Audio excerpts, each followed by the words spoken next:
The moment Caleb Turner pulled the dying woman from the freezing Pacific waters, he thought he was just saving a stranger's life. He had no idea he was about to lose everything he thought he knew about trust, wealth, and the dangerous line between gratitude and obsession.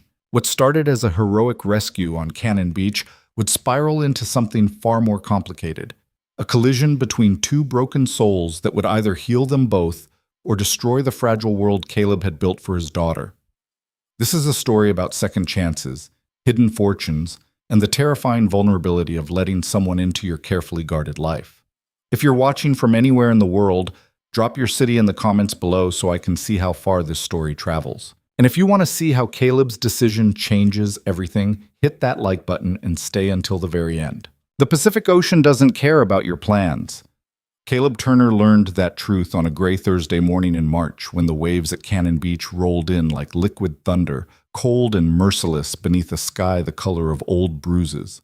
He'd driven 2 hours from Portland with his 6-year-old daughter Lily strapped in the back seat, singing off-key to a Disney soundtrack, her gap-toothed smile reflected in his rearview mirror like a small piece of sunshine he carried everywhere. This trip wasn't about adventure. It was about survival, the quiet kind that doesn't make headlines. Caleb needed air that didn't smell like sawdust and diesel. He needed space away from the cramped apartment where the walls seemed to close in a little more each month. He needed to watch Lily run free on the sand, her laughter louder than his worries, even if just for a few hours. "Daddy, can we look for starfish?" Lily asked as they climbed out of his battered pickup truck, her pink raincoat already smudged with something that looked like jelly from breakfast. "Sure, kiddo." Caleb zipped his worn jacket against the wind.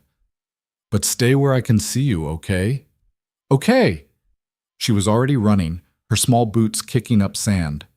The beach stretched out before them, vast and empty. The tourist season hadn't started yet, and the locals knew better than to brave weather like this.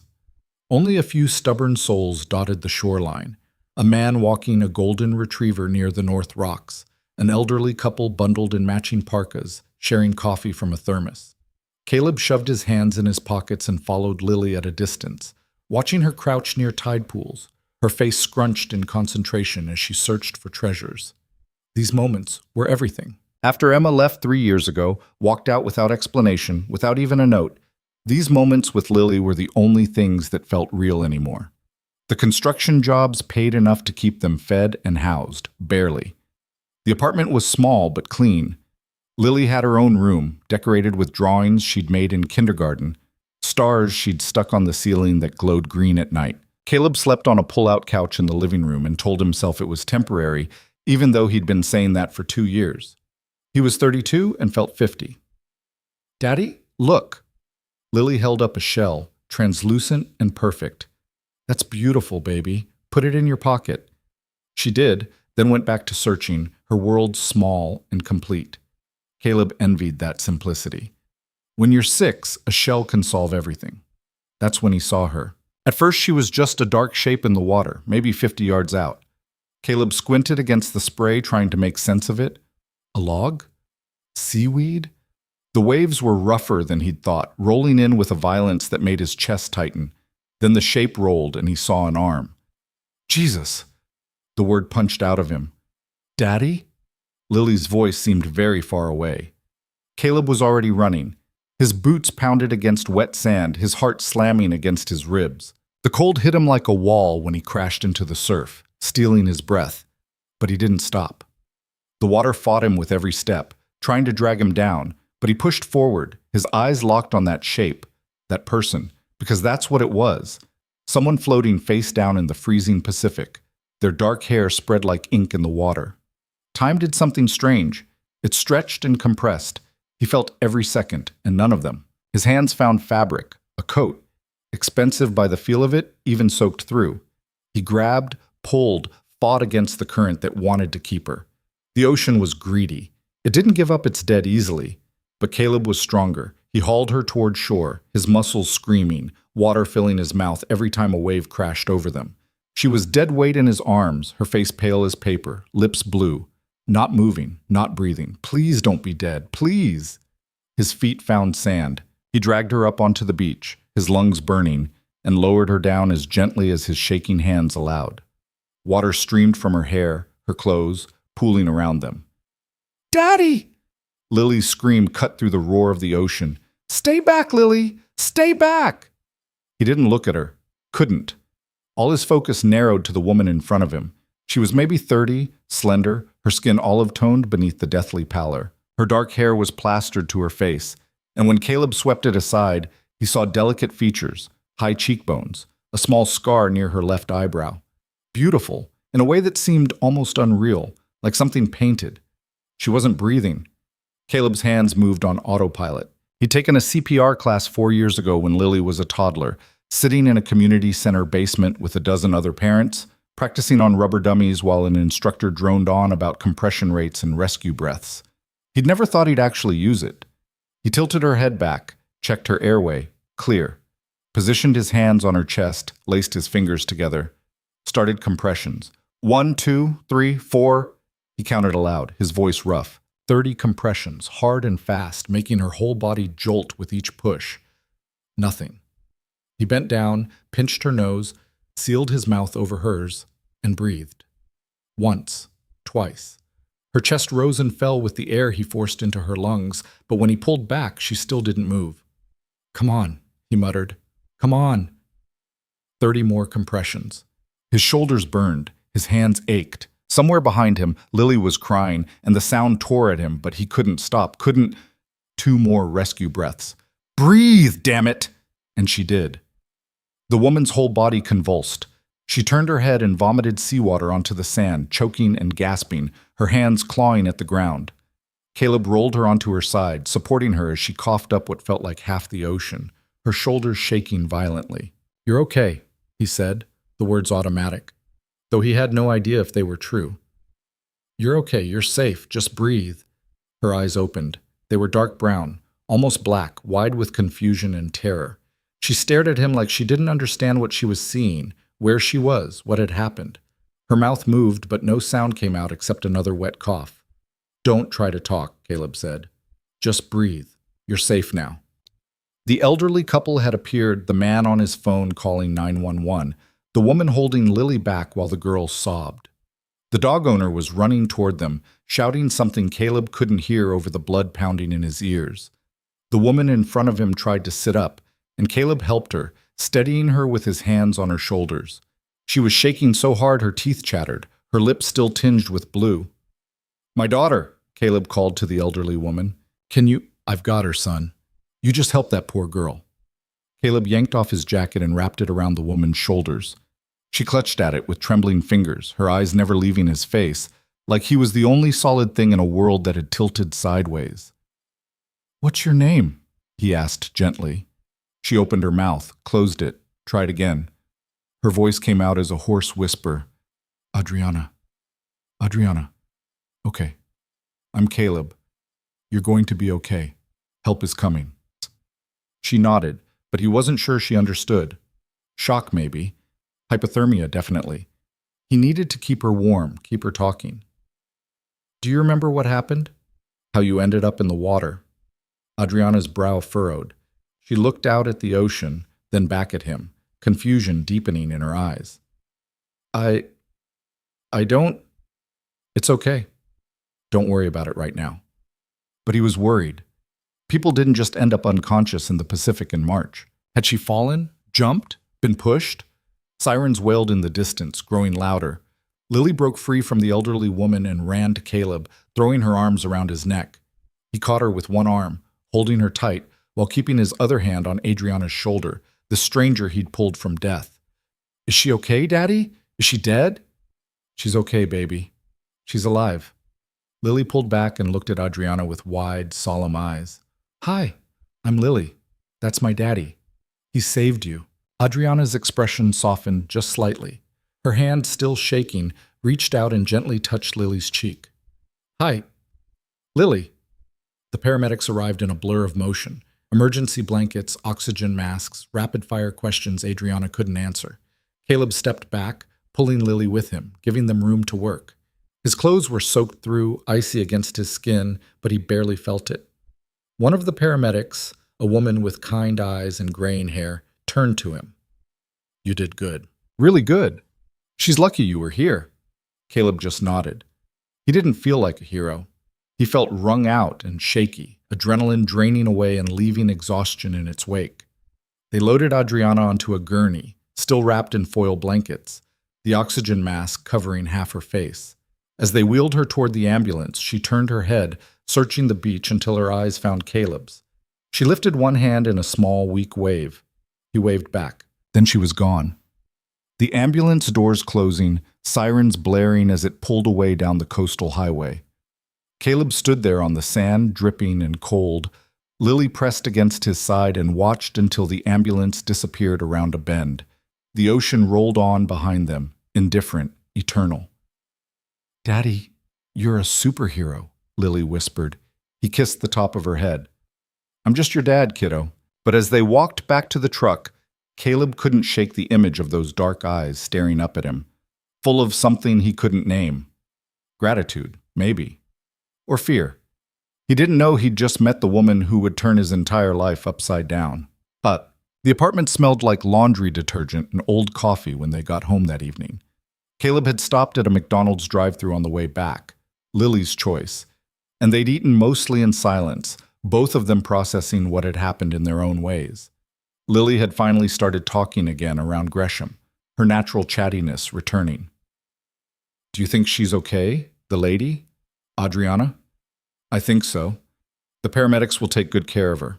"Oh, why was she in the ocean?" "I don't know, baby. Maybe she fell off a boat." "Maybe." But Caleb didn't think so. There hadn't been any boats nearby, and something about the way she'd looked, so still, so far from shore, it didn't feel like an accident. He didn't share that thought with Lily. Home was a second-floor apartment in a building that had seen better days, located in a neighborhood that was gentrifying in patches, half the block sporting new cafes and art galleries, the other half still dotted with check-cashing places and bars with blacked-out windows. Caleb's building fell somewhere in the middle, not terrible, not great. The rent was manageable, the neighbors mostly minded their business, and the landlord fixed things eventually. He got Lily into the shower while he threw their sandy, salt-crusted clothes into the washing machine. By the time she emerged, wrapped in a towel printed with cartoon dolphins, he changed into dry sweats and started boiling water for mac and cheese. "Can I watch TV?" Lily asked. "For a little while." She curled up on the couch with her favorite blanket, the threadbare pink one she'd had since she was a baby. And Caleb let her pick whatever she wanted. He needed the noise anyway. The silence made him think too much. While the pasta cooked, he pulled out his phone and Googled "woman rescued Cannon Beach," but found nothing. Too recent, probably. He set the phone down, feeling vaguely foolish. Why did he care? He'd done what anyone would do. Now she was in professional hands, and that was the end of it. Except it didn't feel like the end. Dinner was quiet. Lily ate half her bowl and fell asleep before 8, exhausted from the day's drama. Caleb carried her to her room, tucked her in beneath the sheets decorated with stars and planets, and stood there for a long moment watching her breathe. She was everything, his whole world in one small person. When Emma left, she'd said she couldn't do it anymore. The responsibility, the routine, the claustrophobic weight of motherhood. She'd said she felt like she was disappearing. Caleb had begged her to stay, promised they could figure it out together, but she was already gone in every way that mattered. The last thing she'd said to him, "You'll be better at this without me anyway." 3 years later, he still didn't know if she'd been right. Caleb returned to the living room and cleaned up the dinner dishes, then sat on the couch in the dark, the TV's glow painting shadows across the walls. He thought about Adriana, the weight of her in his arms, the cold of her skin, the moment when she'd opened her eyes and he'd seen life rush back into them. He thought about how close she'd come to not making it. His phone buzzed. Unknown number. Caleb almost didn't answer, but something made him swipe to accept. "Hello? Is this Caleb Turner?" The voice was soft, hesitant, female. His heart kicked. "Yeah, who's this?" "It's Adriana from the beach." Caleb sat up straight. "How did you bust? The paramedics told me your name. I asked the hospital to help me find your number. I hope that's okay. I know it's strange." "No, it's fine. Are you okay? Are you still at the hospital?" "Yes. They're keeping me overnight for observation, but I'm okay. Thanks to you." Her voice broke slightly. "I'm told you saved my life." Caleb didn't know what to say to that. I'm just glad you're all right. I don't remember much. The doctor said that's normal. But I remember your face and your daughter, Lily. She was pretty worried about you. She's sweet. A pause. I wanted to thank you, properly. When I get out of here, could I take you to dinner, both of you? Caleb's first instinct was to say no. He didn't know this woman, didn't know anything about her except that he'd pulled her half dead from the ocean. Getting involved seemed complicated, messy. But then he thought about those eyes, wide and lost, and the way she'd touched Lily's cheek with such gentleness. You don't have to do that, he said. I want to, please. There was something in her voice, a loneliness that matched his own, maybe, a need that went beyond simple gratitude. Okay, Caleb heard himself say. Yeah, dinner would be nice. Thank you. She sounded relieved. Can I call you when they release me, maybe in a few days? Sure. Thank you, Caleb, for everything. After they hung up, Caleb sat in the dark for a long time, phone still in his hand, wondering what he'd just agreed to. 3 days passed.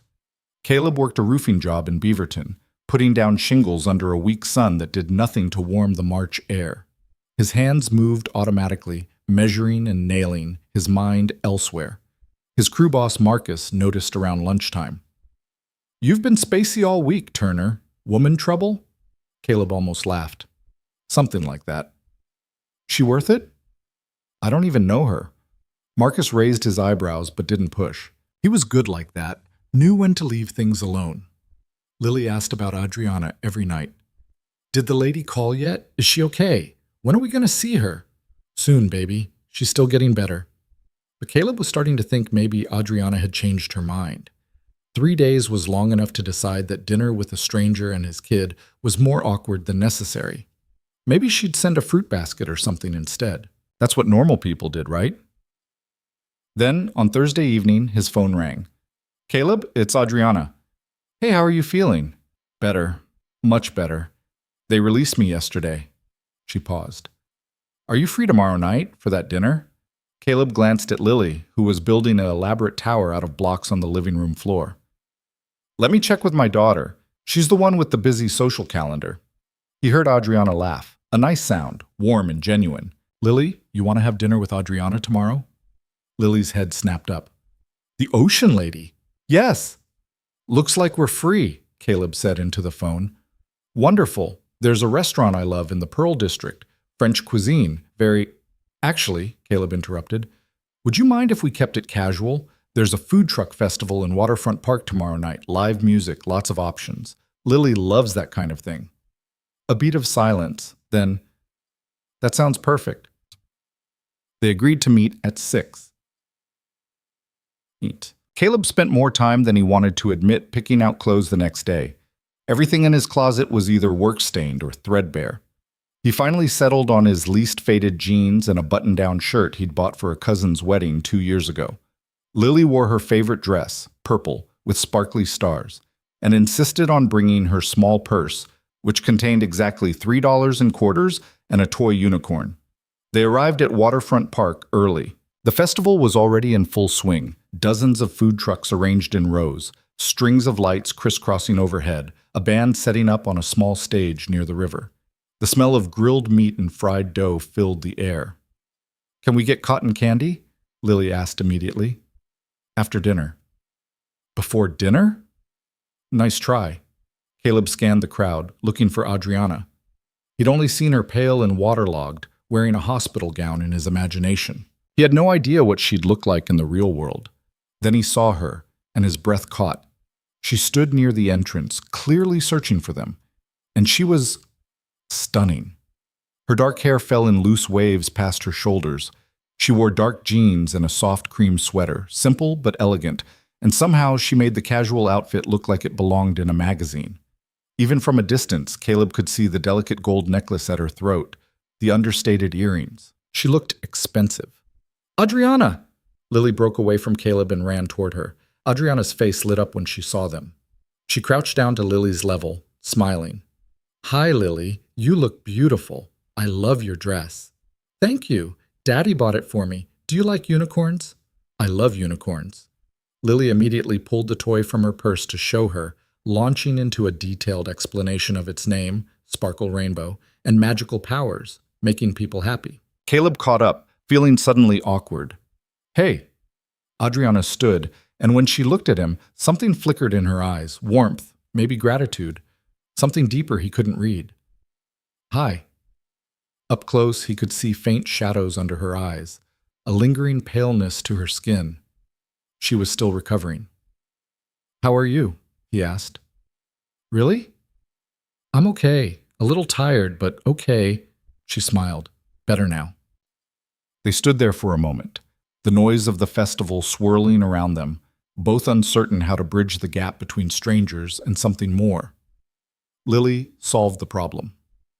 I'm hungry. Can we eat?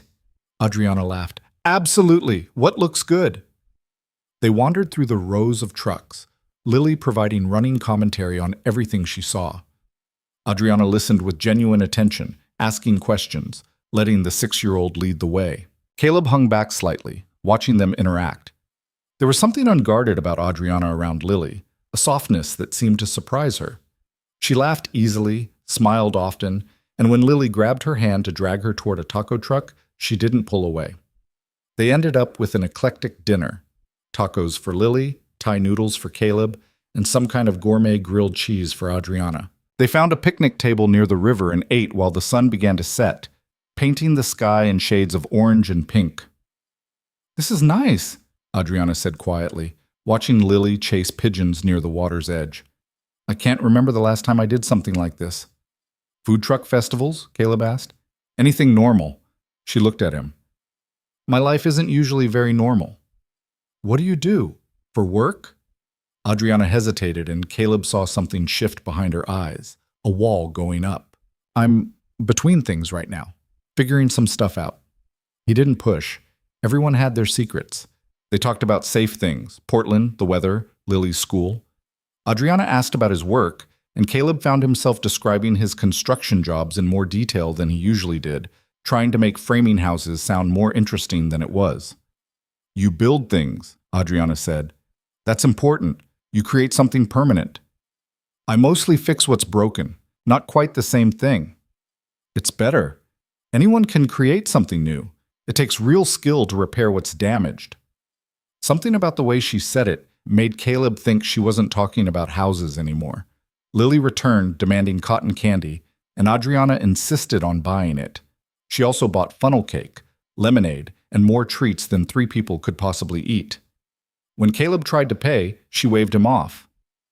You saved my life, she said simply. The least I can do is buy dinner. They stayed until the band started playing, sitting on the grass while Lily danced, her purple dress twirling under the string lights. Adriana watched with something like longing in her eyes. Do you have kids? Caleb asked. No? Her voice was soft. I always thought maybe someday, but life got complicated. It has a way of doing that. She looked at him. Can I ask what happened to Lily's mom? Caleb tensed. She left 3 years ago. I'm sorry. It's okay. We're okay. He paused. Better than okay, actually. Lily's happy. That's what matters. You're a good father. I'm trying. Adriana's hand moved, almost touched his, then pulled back. That's all any of us can do.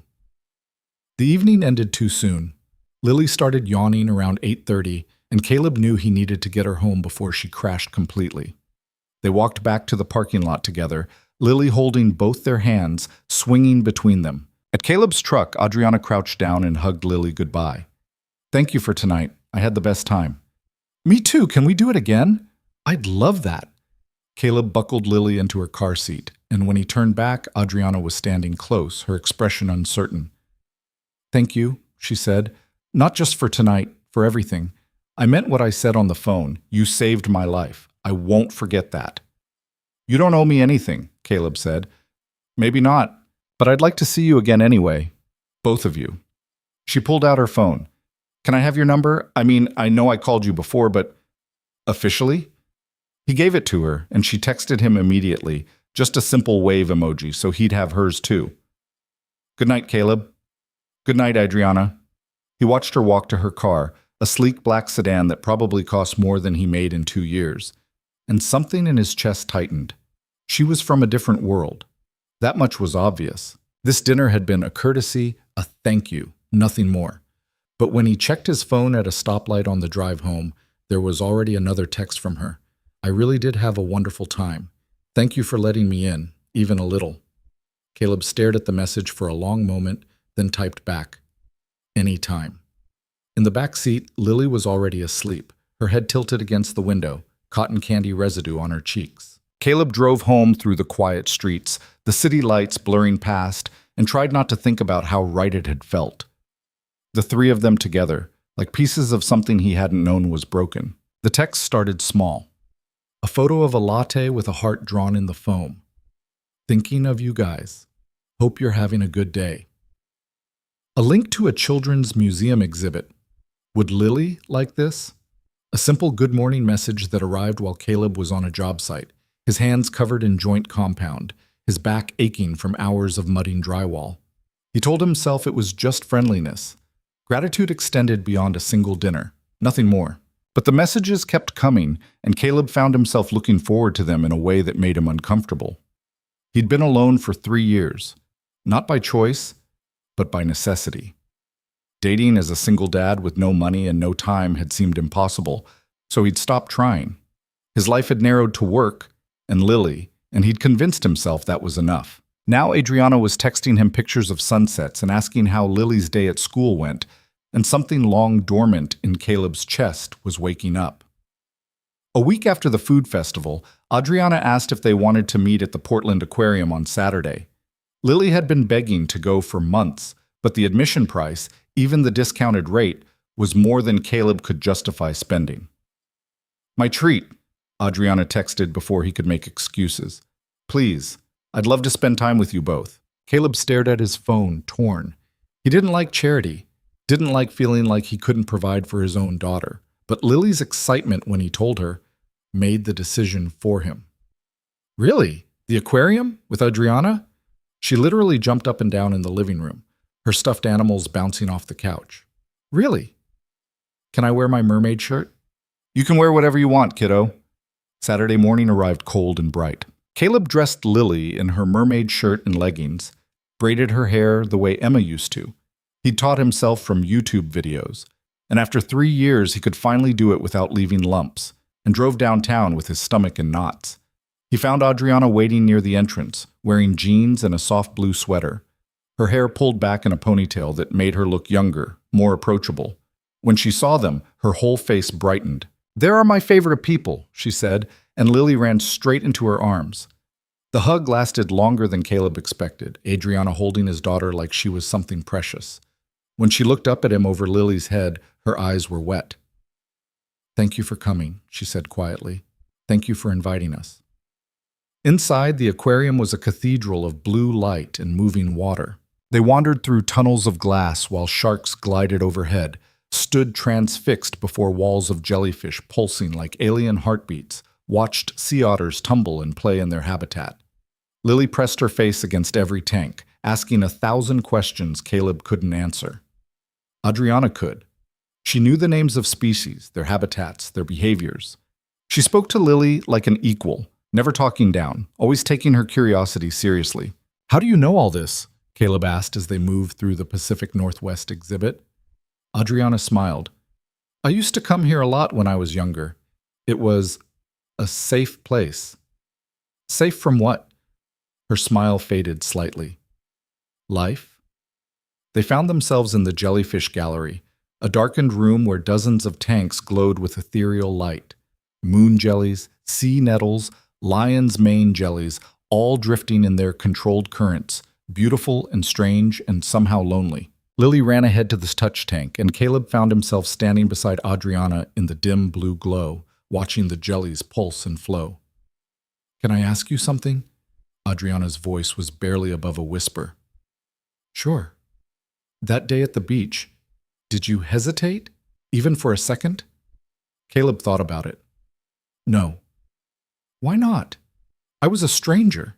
You had your daughter right there. You could have just called 911. "I could have, but you would have died." That doesn't answer my question. Caleb looked at her. The blue light painted shadows across her face made her eyes seem impossibly dark. I don't know how to explain it.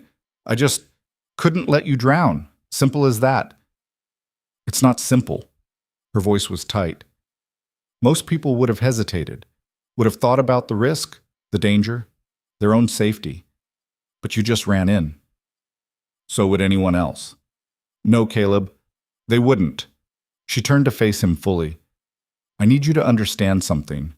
What you did, it matters. You matter. The intensity in her voice caught him off guard. Adriana, my whole life people have wanted something from me. Money, access, connections, always something. But you didn't even know who I was, and you still risked your life. Who are you? The question came out before Caleb could stop it. Adriana's expression shuddered. Does it matter? Maybe. They stood in silence for a long moment, the jellies drifting between them like ghosts. My father built hotels, Adriana said finally. Luxury resorts, conference centers, Vale Hospitality. Maybe you've heard of it. Caleb had. Everyone in construction had. Vale was one of the biggest names in the industry, their properties scattered across the West Coast and beyond. He died 2 years ago, Adriana continued. Left everything to me. The company, the money, all of it. She laughed, but there was no humor in it. Lucky me. That doesn't sound lucky. It's not.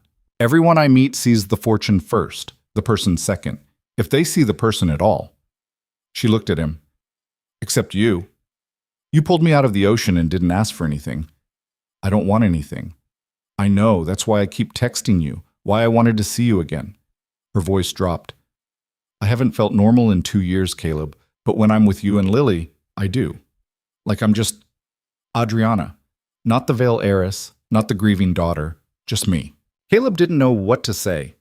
He was way out of his depth here, standing in a room full of jellyfish with a woman who had more money than he could imagine, who was looking at him like he held answers to questions he didn't understand.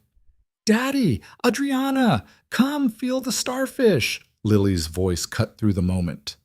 They both turned, and the tension broke.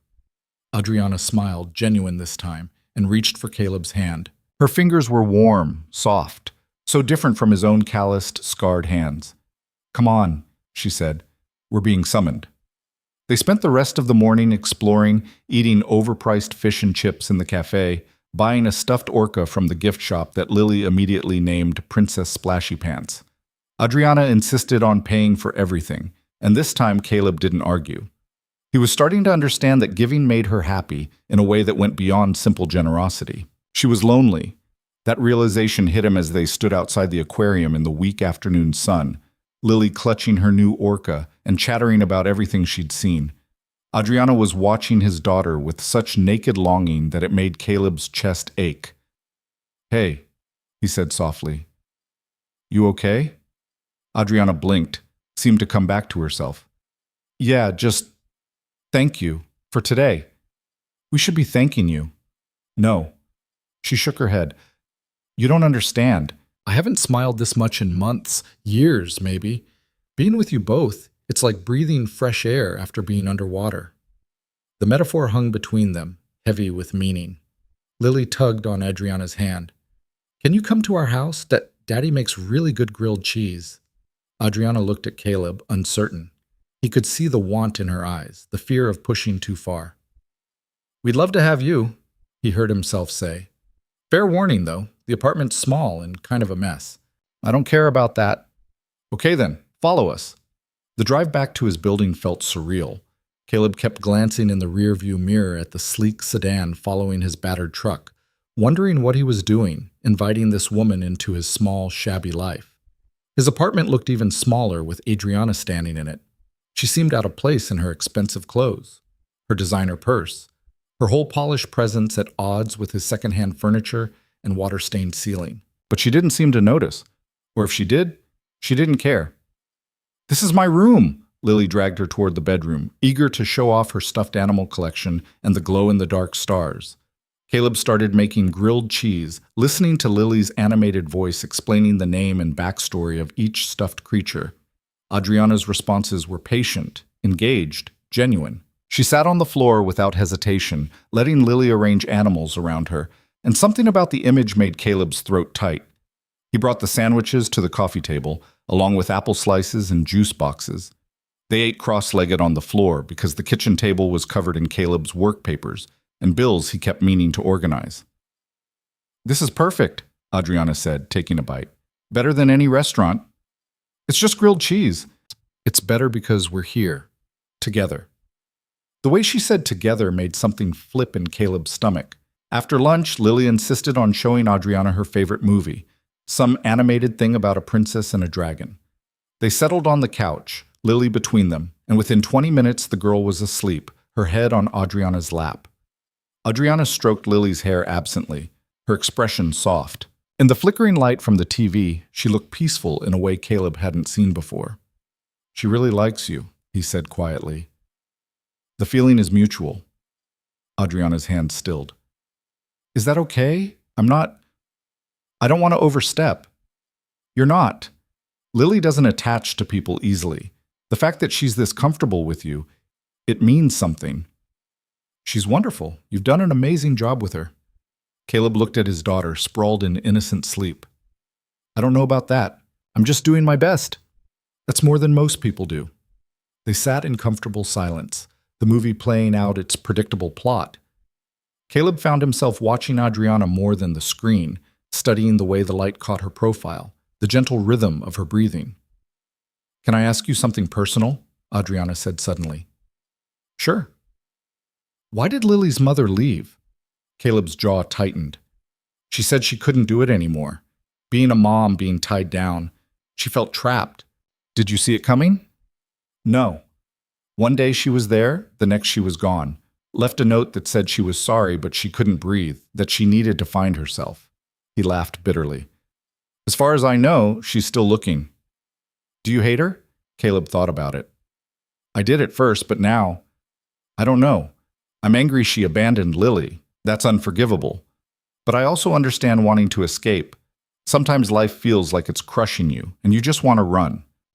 Adriana's eyes were bright with unshed tears. "Is that how you felt?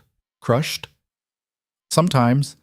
Those first few months after Emma left were hell. I had a 3-year-old, 2 jobs, no support system. I thought I'd drown." He paused. "But I didn't. And eventually things got easier." "You're stronger than you think." "I'm not strong. I'm just stubborn." Adriana smiled through her tears. "Same thing." She stayed until evening, helping Caleb make dinner, spaghetti with jarred sauce, nothing fancy, and doing dishes while he got Lily ready for bed. When he came back to the living room, he found Adriana standing by the window, looking out at the street below. "I should go," she said, but she didn't move. "You don't have to." "I don't want to overstay my welcome." "You're not." Caleb crossed to stand beside her. "Adriana, I know we just met, and this is probably weird, but—" "I like having you around. Lily likes having you around." She turned to him, hope and fear warring in her expression. "Really? Really? Can I tell you something?" Her voice was barely audible. "That day at the beach, I wasn't trying to swim." Caleb's stomach dropped. "What are you saying?" "I'm saying I walked into the ocean and kept walking. The water was so cold it hurt, and I thought that was appropriate. Pain before nothing." She closed her eyes.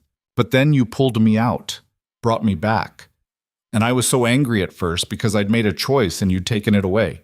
Adriana, let me finish, please." She opened her eyes. "I was angry for about an hour. Then I met Lily, and she looked at me with those big eyes and said, 'Hi, I'm Lily. That's my daddy. He saved you.' And I realized, maybe I wanted to be saved. Maybe I'd been waiting for someone to pull me back." Caleb's hands were shaking. "Why? Why would you want to—" "Because I was alone. Completely, utterly alone.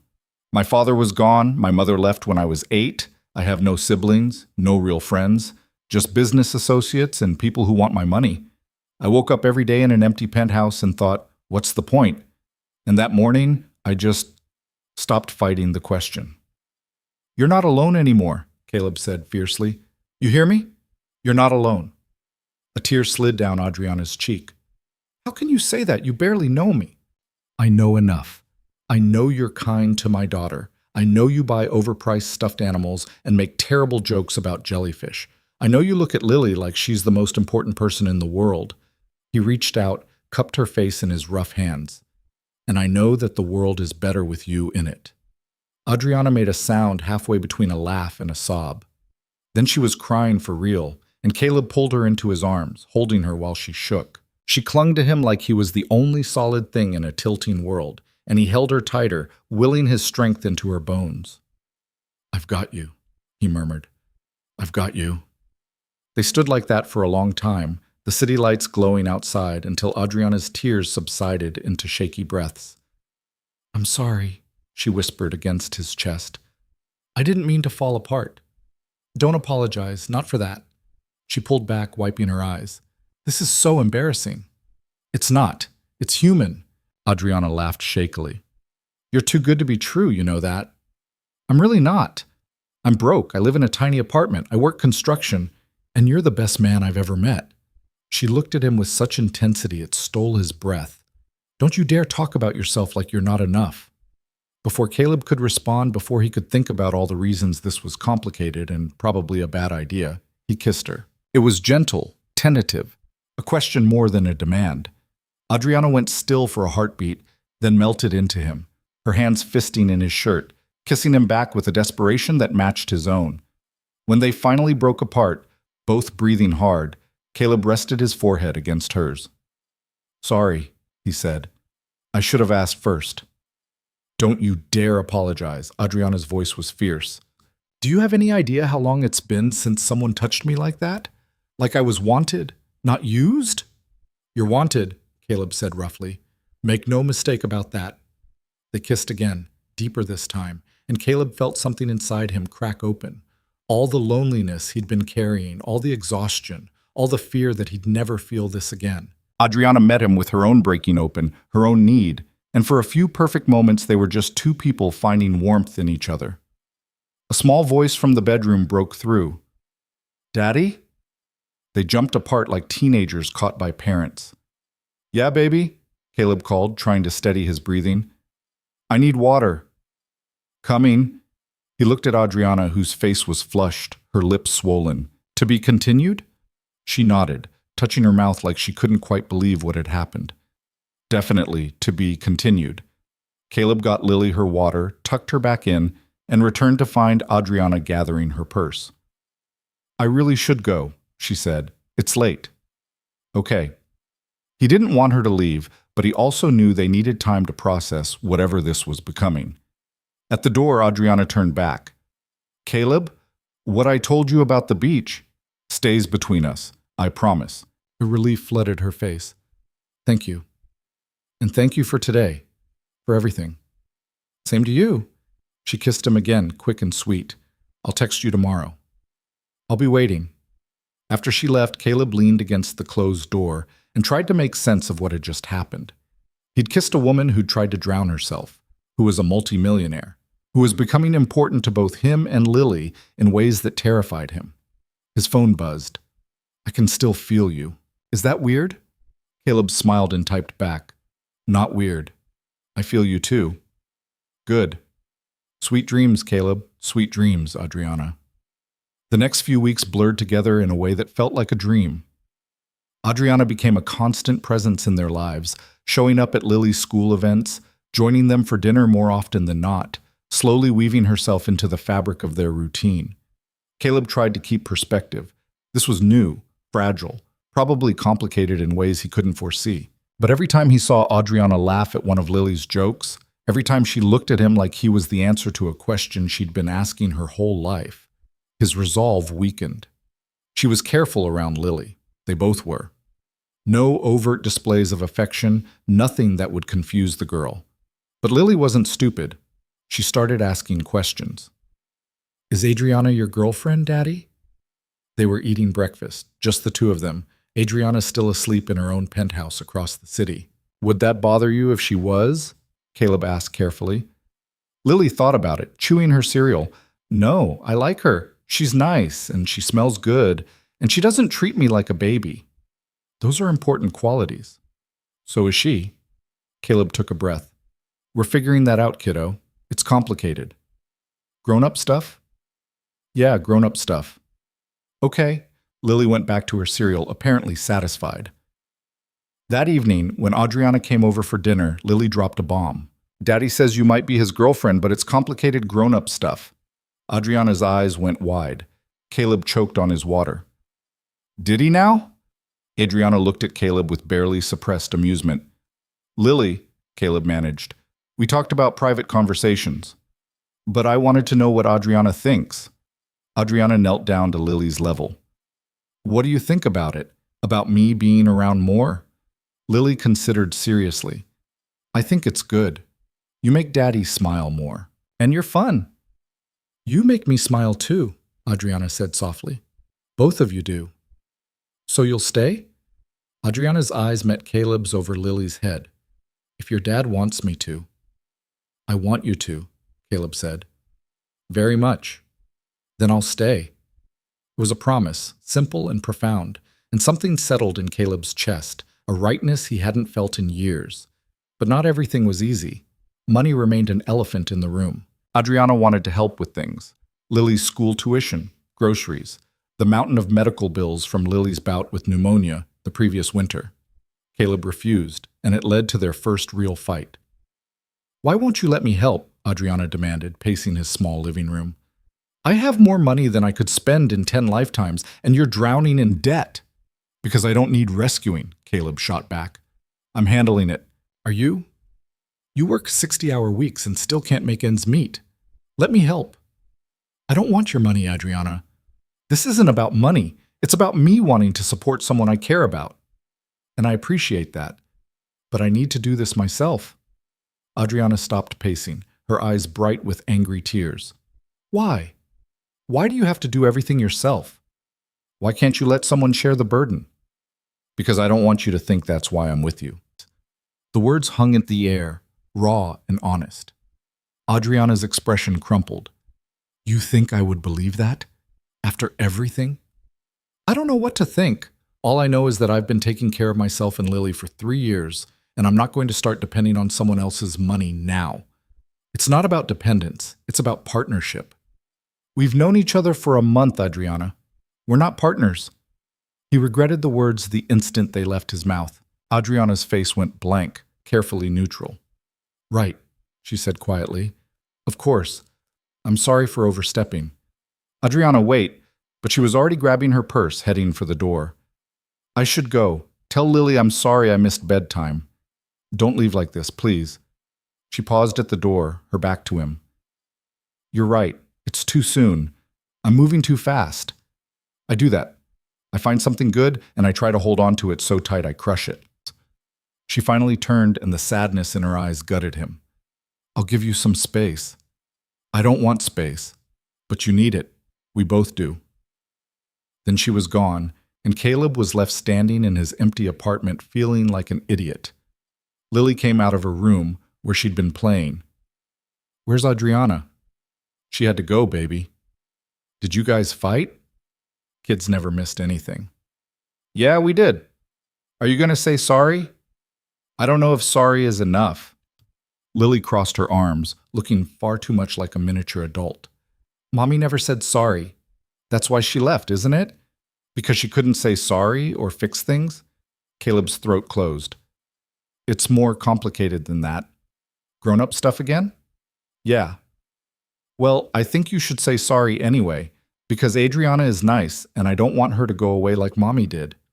Those words hit Caleb like a punch. He'd been so focused on his own pride, his own fear, he hadn't thought about what another loss would do to Lily.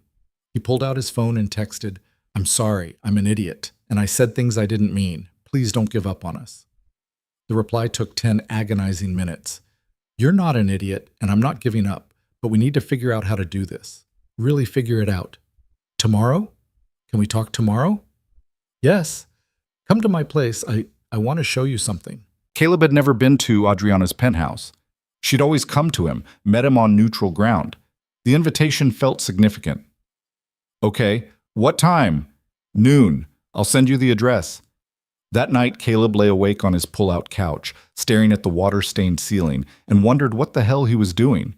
He was falling for a woman who lived in a different stratosphere, a woman who'd been ready to end her own life a month ago, a woman who was brilliant and damaged and kind and scared, a woman who made him feel alive for the first time in years.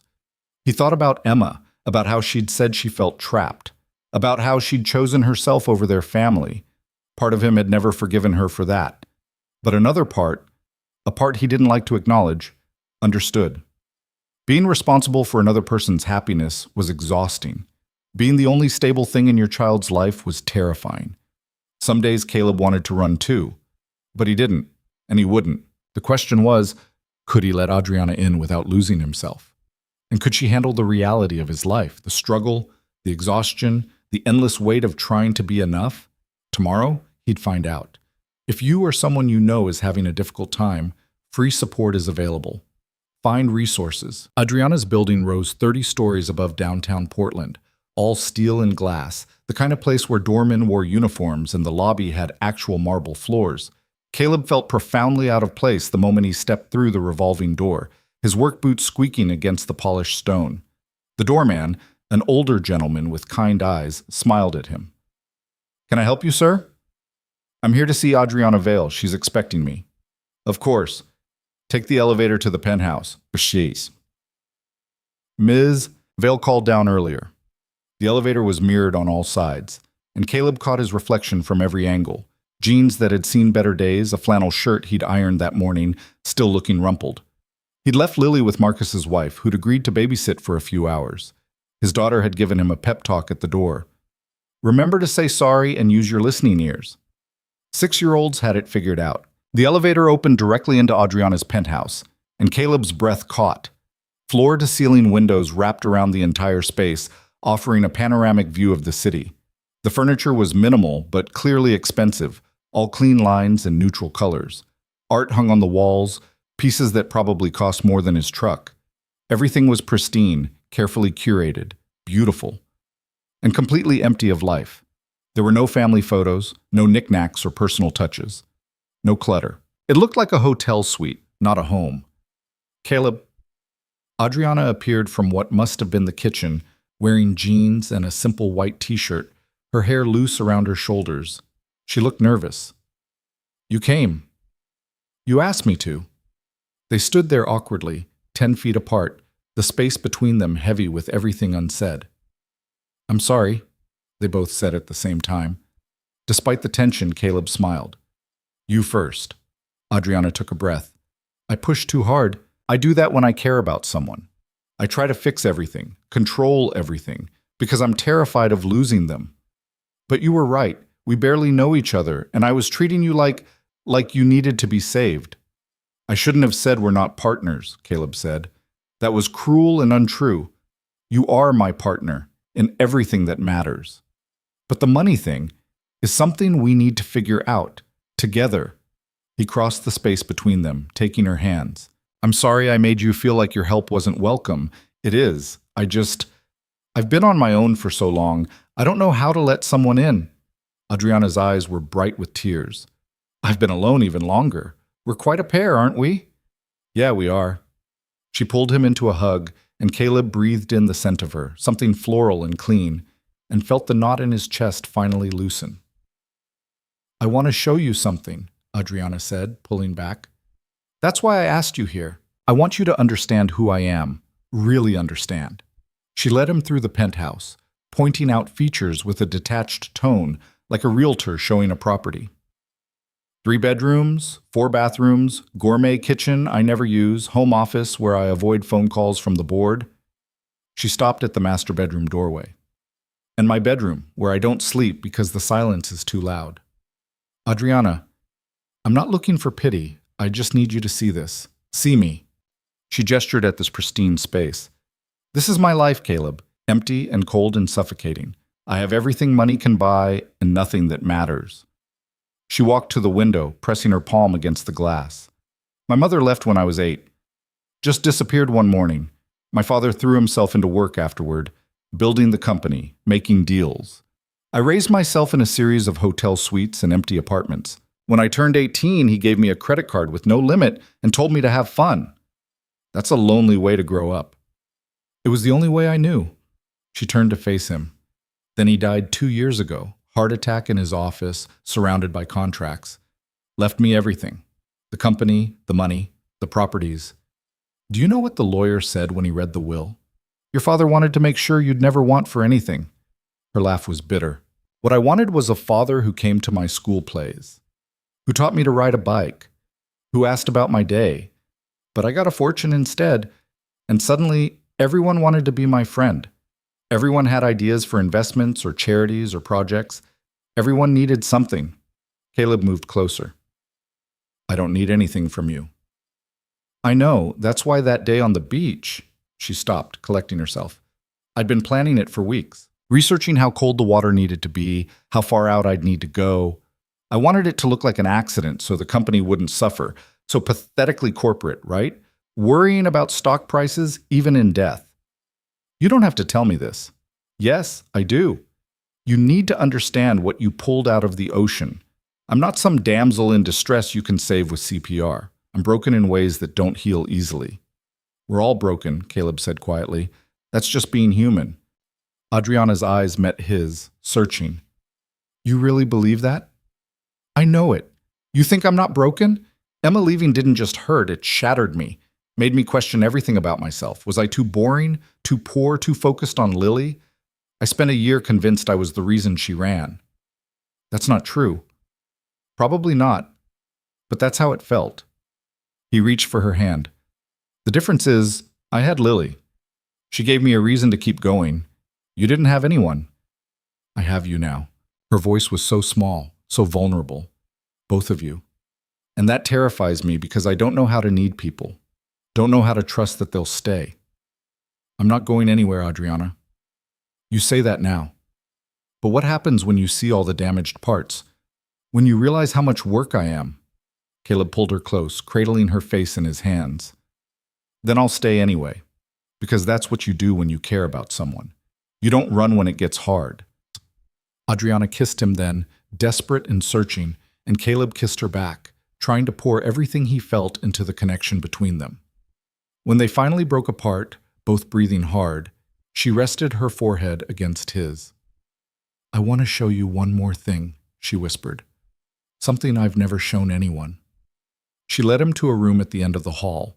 It was locked, and she pulled a key from her pocket with shaking hands. Inside was a study, smaller than the others, filled with boxes and filing cabinets. The walls were covered with photographs. My mother, Adriana said, pointing to a striking woman with dark hair and eyes like Adriana's. Her name was Elena. She was 23 when she married my father, 31 when she left. Caleb studied the photos. Elena holding baby Adriana. Elena at what looked like a company party. Elena staring off camera with sad eyes.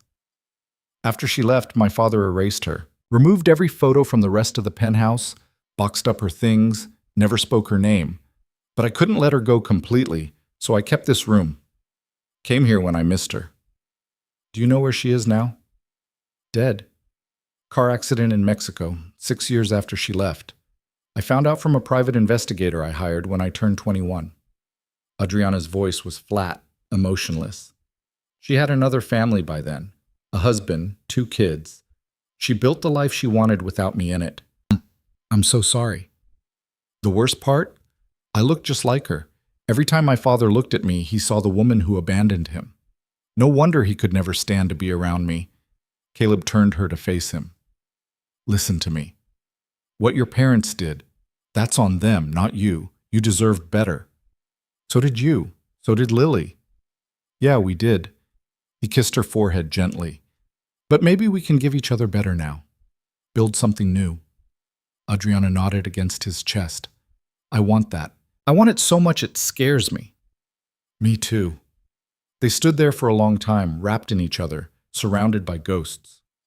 Eventually, Adriana pulled back, wiping her eyes. I'm a mess. I'm sorry. Stop apologizing for having feelings. She laughed shakily. That's going to take practice. I've spent years pretending I don't have any. Lucky for you, Lily's an excellent feelings coach. She makes me talk about mine all the time. She's incredible. You know that, right? What you've done with her, raising her alone, keeping her happy and safe, it's extraordinary. She makes it easy, most of the time. Caleb hesitated. Can I ask you something? Anything. That comment Lily made yesterday about you being my girlfriend, what did you tell her? Adriana's cheeks colored. I told her I hoped to be, that I really liked you both and wanted to be around more. I probably should have checked with you first. No, it's okay. I just wanted to know where we stand. Where do you want us to stand? Caleb took a breath. I want you to be my girlfriend. I want to figure out how to make this work despite all the obstacles. I want Lily to have you in her life, and I want you in mine. Even knowing how broken I am? Especially knowing that. Because I'm broken too, and maybe together we're a little more whole. Adriana kissed him, soft and sweet. Okay then, let's try this. Really try. Deal. She smiled, genuine this time, reaching her eyes. Come on, I'll make us lunch. Fair warning, I'm terrible at cooking. I remember the burned sandwiches. Those were supposed to be grilled cheese. I don't understand how I messed them up so badly. They moved to the kitchen, and Caleb watched Adriana pull ingredients from a refrigerator that was mostly empty, except for fancy cheeses and expensive wine. She caught him looking and shrugged. I usually eat out, or order in. Or forget to eat entirely. We're fixing that, starting now. He took over, finding a pan and butter, talking her through the process of making an actual grilled cheese. Adriana watched like he was performing surgery, asking questions about heat levels and cheese melting points with absolute seriousness.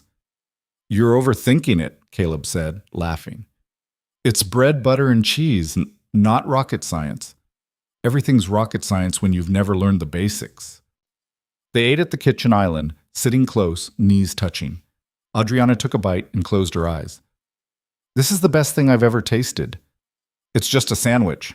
No, it's proof that normal things can be extraordinary. She looked at him. You do that, you know. Make ordinary moments feel special. Right back at you. After lunch, Adriana showed him the rest of the penthouse, the office where she avoided board meetings, the guest room that had never had guests, the balcony where she sometimes stood at night and looked at the city below, feeling utterly disconnected from it all. I hate this place, she admitted, leaning against the balcony railing. It's beautiful and expensive and everything I'm supposed to want, but it's never felt like home. Where does feel like home? Adriana turned to him, her expression vulnerable. Your apartment, with you and Lily, eating pasta on the couch, watching Disney movies, that feels like home. Caleb's throat tightened. You know you're always welcome there. I know, but I can't just move in. That's not fair to you or Lily. We need to take this slow. Slow is good. Slow is smart.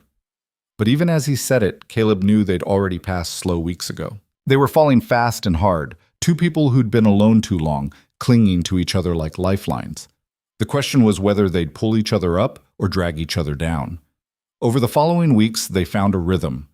Adriana came to the apartment 3 or 4 nights a week, helping with dinner, playing with Lily, staying until the girl fell asleep. She learned Lily's bedtime routine, her favorite stories, the way she liked her sandwich cut into triangles instead of rectangles.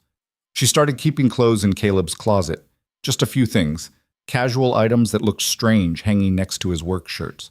She bought groceries without asking, restocked the fridge when it ran low, left post-it notes around the apartment with silly messages that made Lily giggle. And slowly, carefully, she and Caleb built something real. They talked late into the night about everything, childhoods and dreams, fears and failures. They kissed on the couch after Lily went to bed, making out like teenagers, stopping before things went too far because the apartment was small, and Lily was a light sleeper. Caleb met some of Adriana's world, too. She took him to a charity gala for the Vail Foundation, and he'd worn a borrowed suit that didn't quite fit, feeling completely out of place among the wealthy donors and business executives. But Adriana had held his hand the entire night, introducing him simply as Caleb, my boyfriend, never mentioning what he did for work or how they met. Afterward, in the car, she'd apologized. I know that was awful. All those people staring, judging. They weren't judging me. They were confused about why someone like you is with someone like me. Someone like you? You mean kind, honest, real? Poor blue collar, not from their world. Adriana had pulled the car over, right there on the highway, and turned to face him. Listen to me carefully. You are worth 10 of those people. They have money and status and nothing else. You have integrity and compassion, and you've built a life that matters. Don't ever think you're less than them. Easy for you to say. You're one of them. I'm not. I never have been. That's why I can't breathe in that world. But I can breathe with you. They'd made out in the parked car until a police cruiser tapped on the window and politely suggested they move along. One evening in late April, Caleb came home from work to find Adriana and Lily in the living room, surrounded by art supplies. Paint covered every surface, including both of them. What's going on here? We're making a masterpiece, Lily announced, holding up a canvas covered in abstract splotches. It's beautiful, Caleb said diplomatically. Liar, Adriana laughed. It's a disaster, but we had fun. She looked happy, truly happy. Covered in paint, her hair pulled back in a messy ponytail, completely unlike the polished woman he'd first met. You look perfect, Caleb said. I look like I fought a rainbow and lost. Perfect, he repeated. That night, after they'd cleaned up the paint disaster and put Lily to bed, Adriana brought up something she'd been thinking about. I want to start working again, really working, not just showing up to board meetings and signing papers. What kind of work? Something meaningful. The foundation has been running on autopilot for 2 years. I want to actually lead it, create programs that matter. That's great. What kind of programs? Adriana bit her lip, uncertain. I was thinking family support services, housing assistance, childcare programs, things that help people like you, single parents working their asses off to make ends meet. Caleb was quiet for a moment. That's a good idea. Really good. You think so? I know it's ambitious and I don't have experience with direct service work, but I could hire people who do. Build something real. I think you should do it. You'll be amazing. Adriana smiled, but there was something sad in her eyes.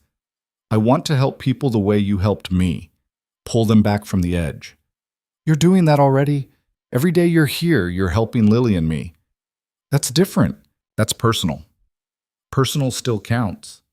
She kissed him, long and slow, and when they finally broke apart, she whispered, What did I do to deserve you? Probably something terrible in a past life.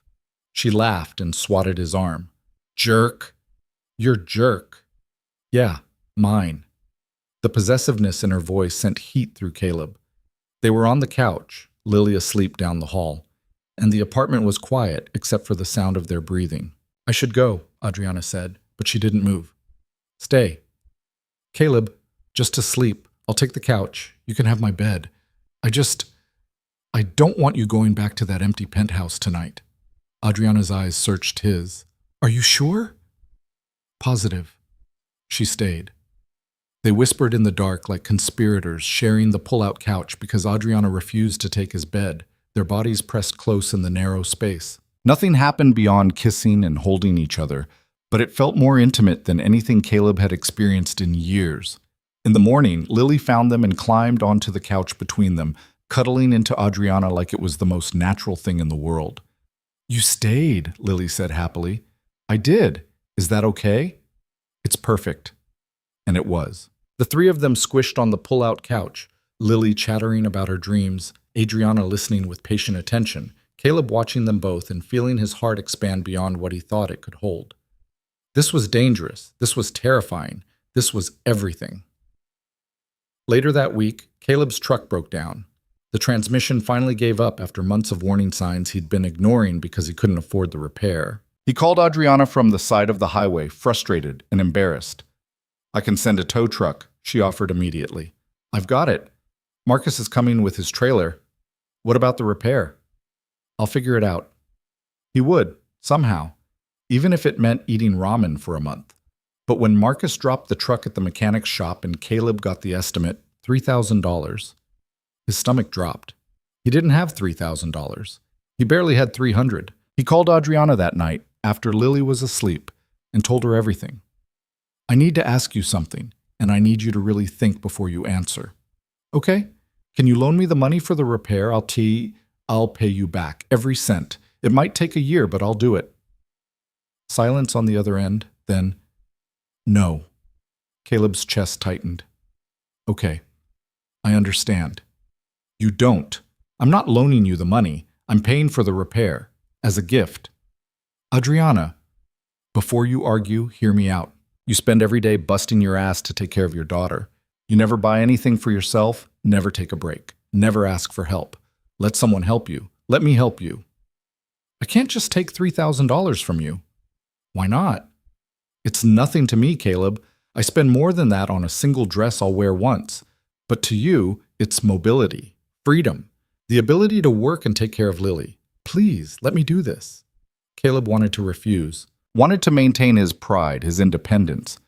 But he was also practical, and the truth was, he needed help. On one condition, he said finally. Name it. When the foundation launches its family support program, I want to volunteer. Help build the infrastructure.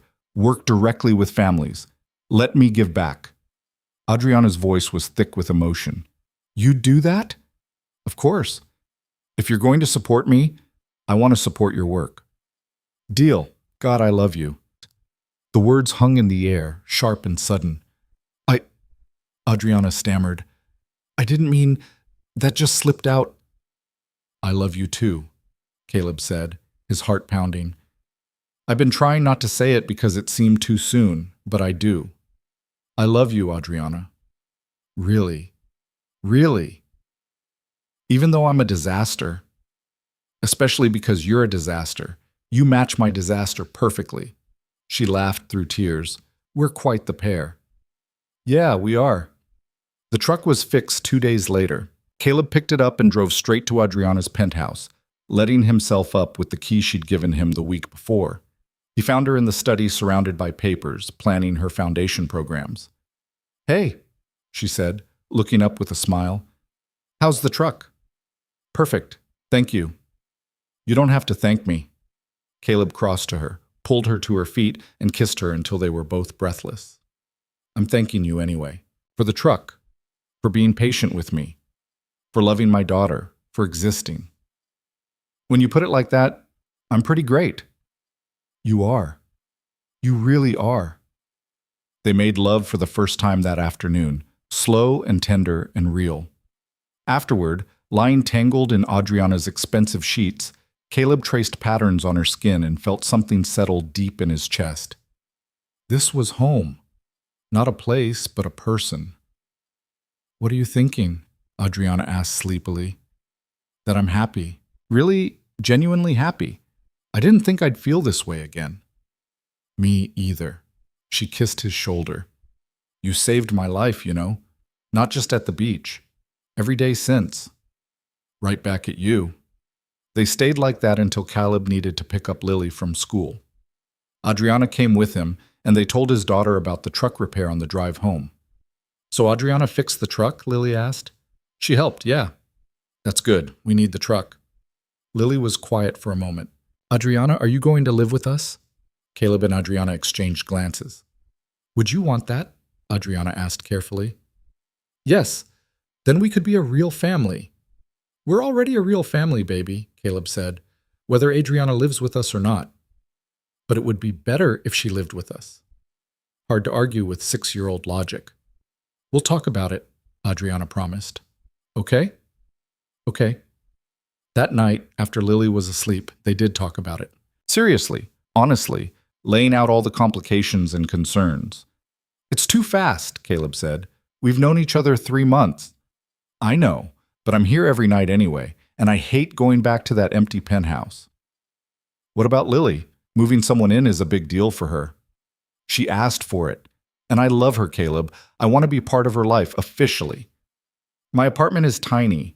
You're used to space and luxury. I'm used to loneliness and silence.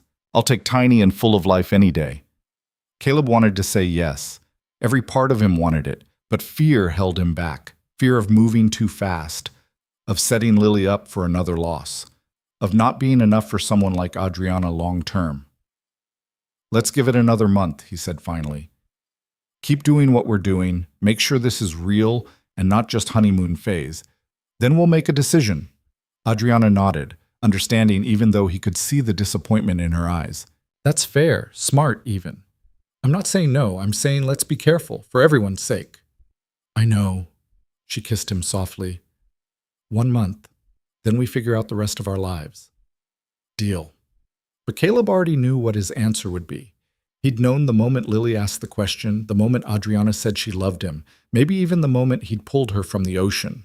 They were already family. The rest was just logistics. The month passed like water through fingers. Too fast, too precious. Gone before Caleb could hold on to any single moment long enough to examine it properly. May arrived with unexpected warmth, Portland shedding its usual gray for actual sunshine, and everything felt suspended in that fragile space between what was and what could be.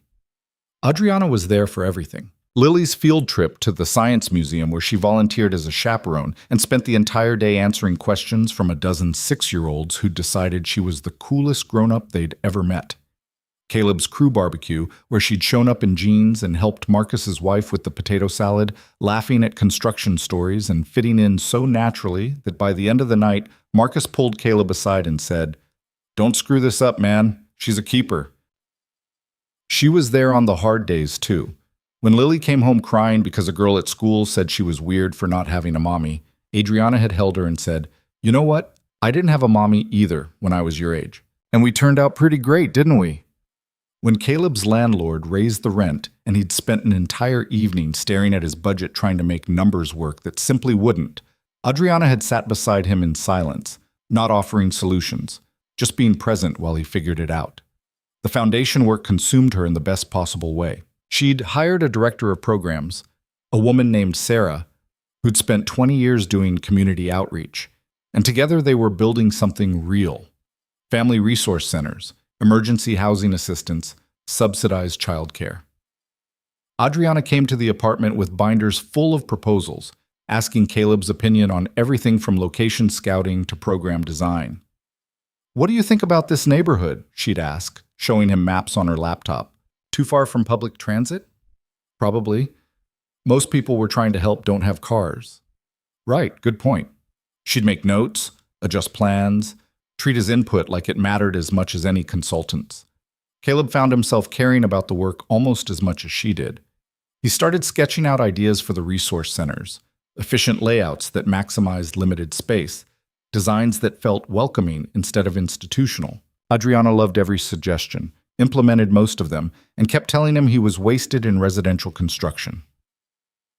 "You could do this professionally," she said one evening, studying his latest sketch. "Design community spaces. You have a gift for understanding what people need." "I'm a contractor, not an architect." "You're more than that. You just haven't had the chance to show it." The comment stuck with him, nagging at the edges of his thoughts. He'd been doing the same kind of work for 10 years, framing houses, hanging drywall, installing fixtures. Good work, honest work, but work that left him exhausted and broke. What if there was something more? What if Adriana saw potential in him he'd been too tired to see in himself? 3 weeks into the month, Marcus offered him something that felt like fate intervening. "Got a big contract coming in. Complete renovation on a historic building downtown, turning it into mixed-use retail and office space. Need a project lead. You interested?" "Lead? Marcus, I've never led a project that size." "You're ready. Trust me. Pays better too. Salary instead of hourly." "How much better?" When Marcus named the figure, Caleb's chest tightened. It was nearly double what he made now. Enough to move out of the cramped apartment, build savings, give Lily more than the bare minimum. "I need someone who can start next month and commit for at least a year," Marcus continued. "Hours will be long initially, probably 60, 70 a week until we get systems in place. After that, it'll level out." 70-hour weeks. Caleb thought about Lily, about the school runs and bedtime stories, all the small moments that made up their life together. Could he do it? Should he? That night he talked to Adriana about it. They were in his apartment. Her apartment felt less and less like a place she actually lived, more like a storage unit for expensive furniture, making dinner while Lily built an elaborate Lego castle on the living room floor. "You should take it," Adriana said immediately when he explained the offer. "It's a lot of hours." "At first, but then it gets better, and you'd be building real skills. Project management, client relations, things that could lead to even better opportunities. What about Lily? I can't work 70 hours a week and still be there for her. Adriana turned from the stove, her expression careful. What if I helped with the school runs, homework, all the daily stuff? You're already helping. I mean, officially. What if I moved in and we shared responsibilities? You work the long hours now to build something better, and I make sure Lily's taken care of. Caleb's throat tightened. We said we'd wait a month. The month's almost up. And this is practical, Caleb. I'm here every night anyway. This just makes it official. It's not about practicality. It's about making sure we're doing this for the right reasons. What are the wrong reasons? Convenience, loneliness, fear of being alone. Adriana set down the spoon she'd been using, her eyes serious. Is that what you think this is? Me using you to avoid being alone? No, I don't know. Maybe I'm the one using you. The help, the money, the stability you bring.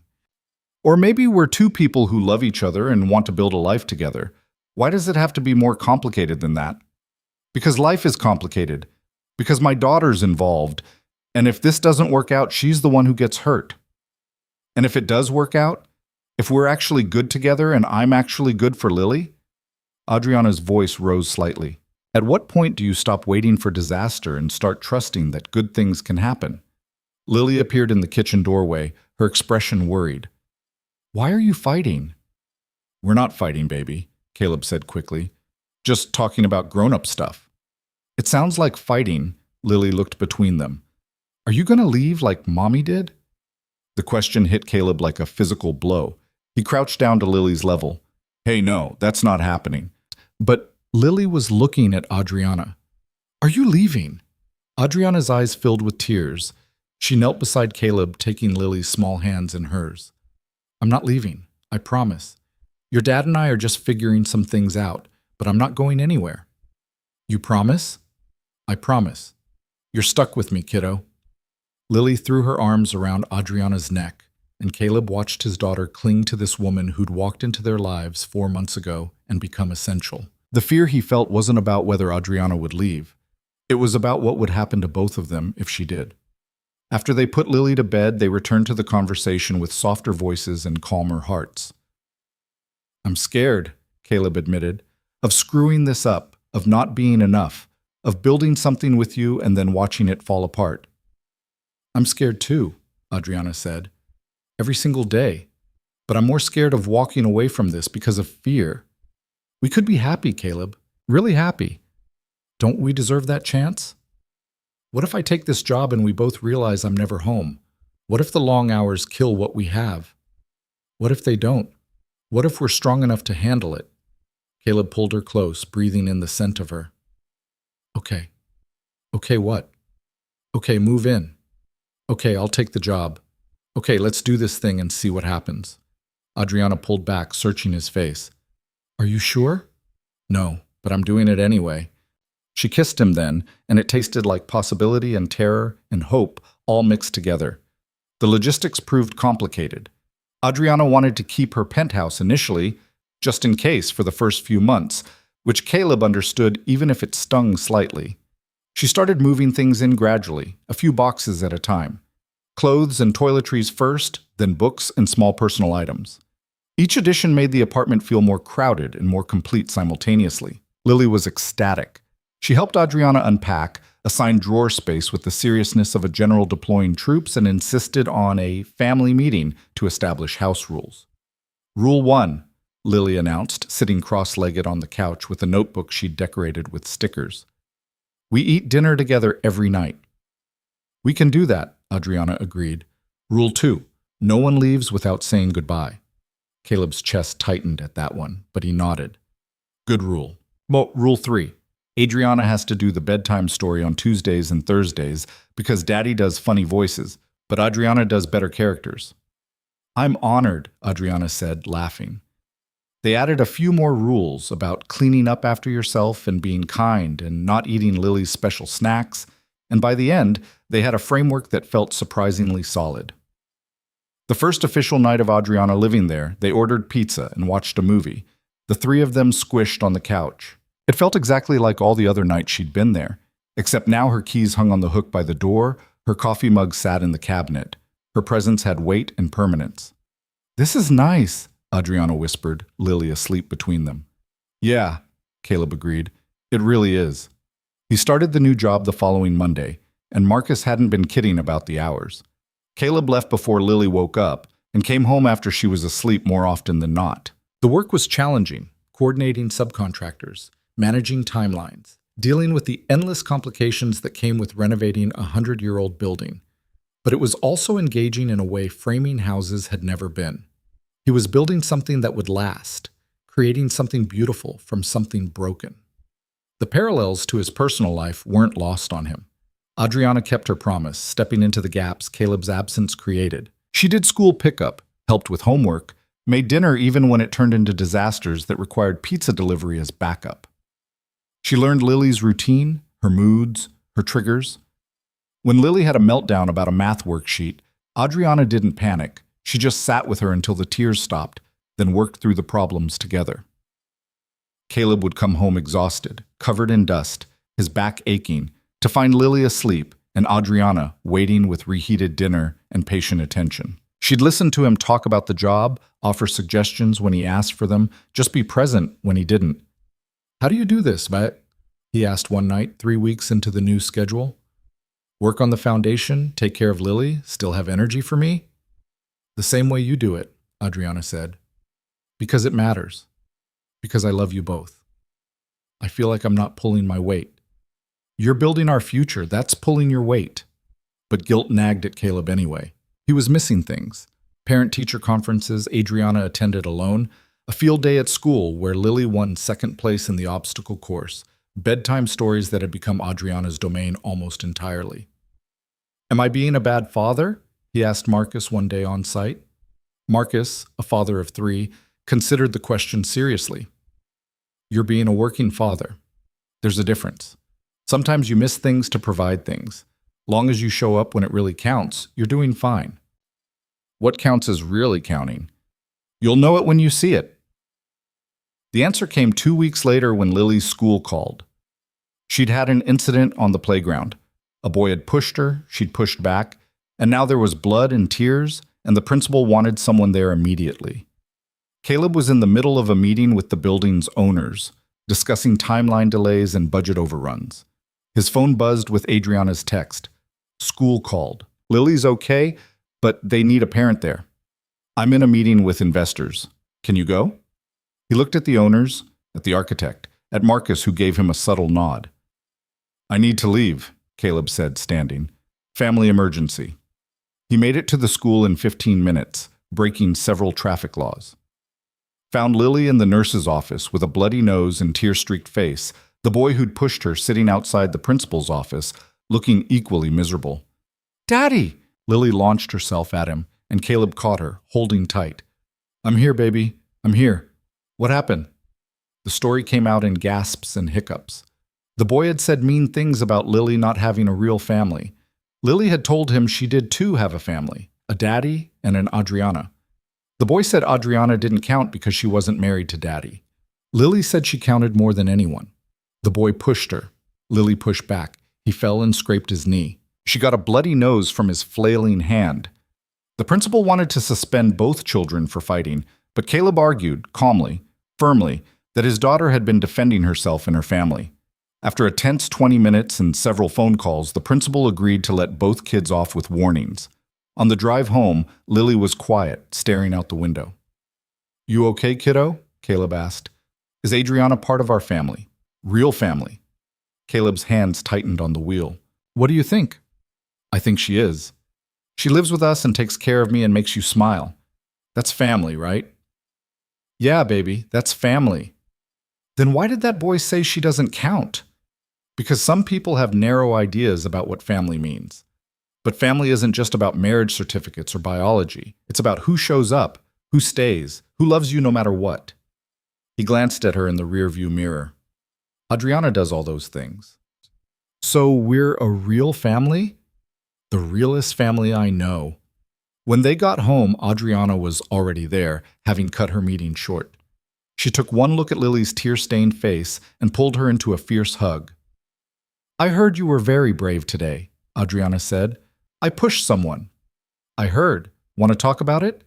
Lily told the story again, and Adriana listened with complete attention, not interrupting, not judging. You know what I think? Adriana said when Lily finished. I think you were defending something important. Your family. That takes courage. She paused. But next time, maybe try words before pushing? I did use words. He didn't listen. Some people won't listen no matter what. That's on them, not you. But you still have to try. Adriana smoothed Lily's hair back. You know what else? I'm honored you think of me as family. That means everything to me. You are family, Lily said simply. You're my Adriana. Something broke open in Adriana's expression, joy and pain and love all mixed together. She looked at Caleb over Lily's head, eyes wet with tears. That evening, after Lily was asleep, Caleb and Adriana sat on the small balcony off the living room, sharing a beer and looking at the city lights. She called me her Adriana, Adriana said softly, like I'm a person who belongs to her, with her. You are.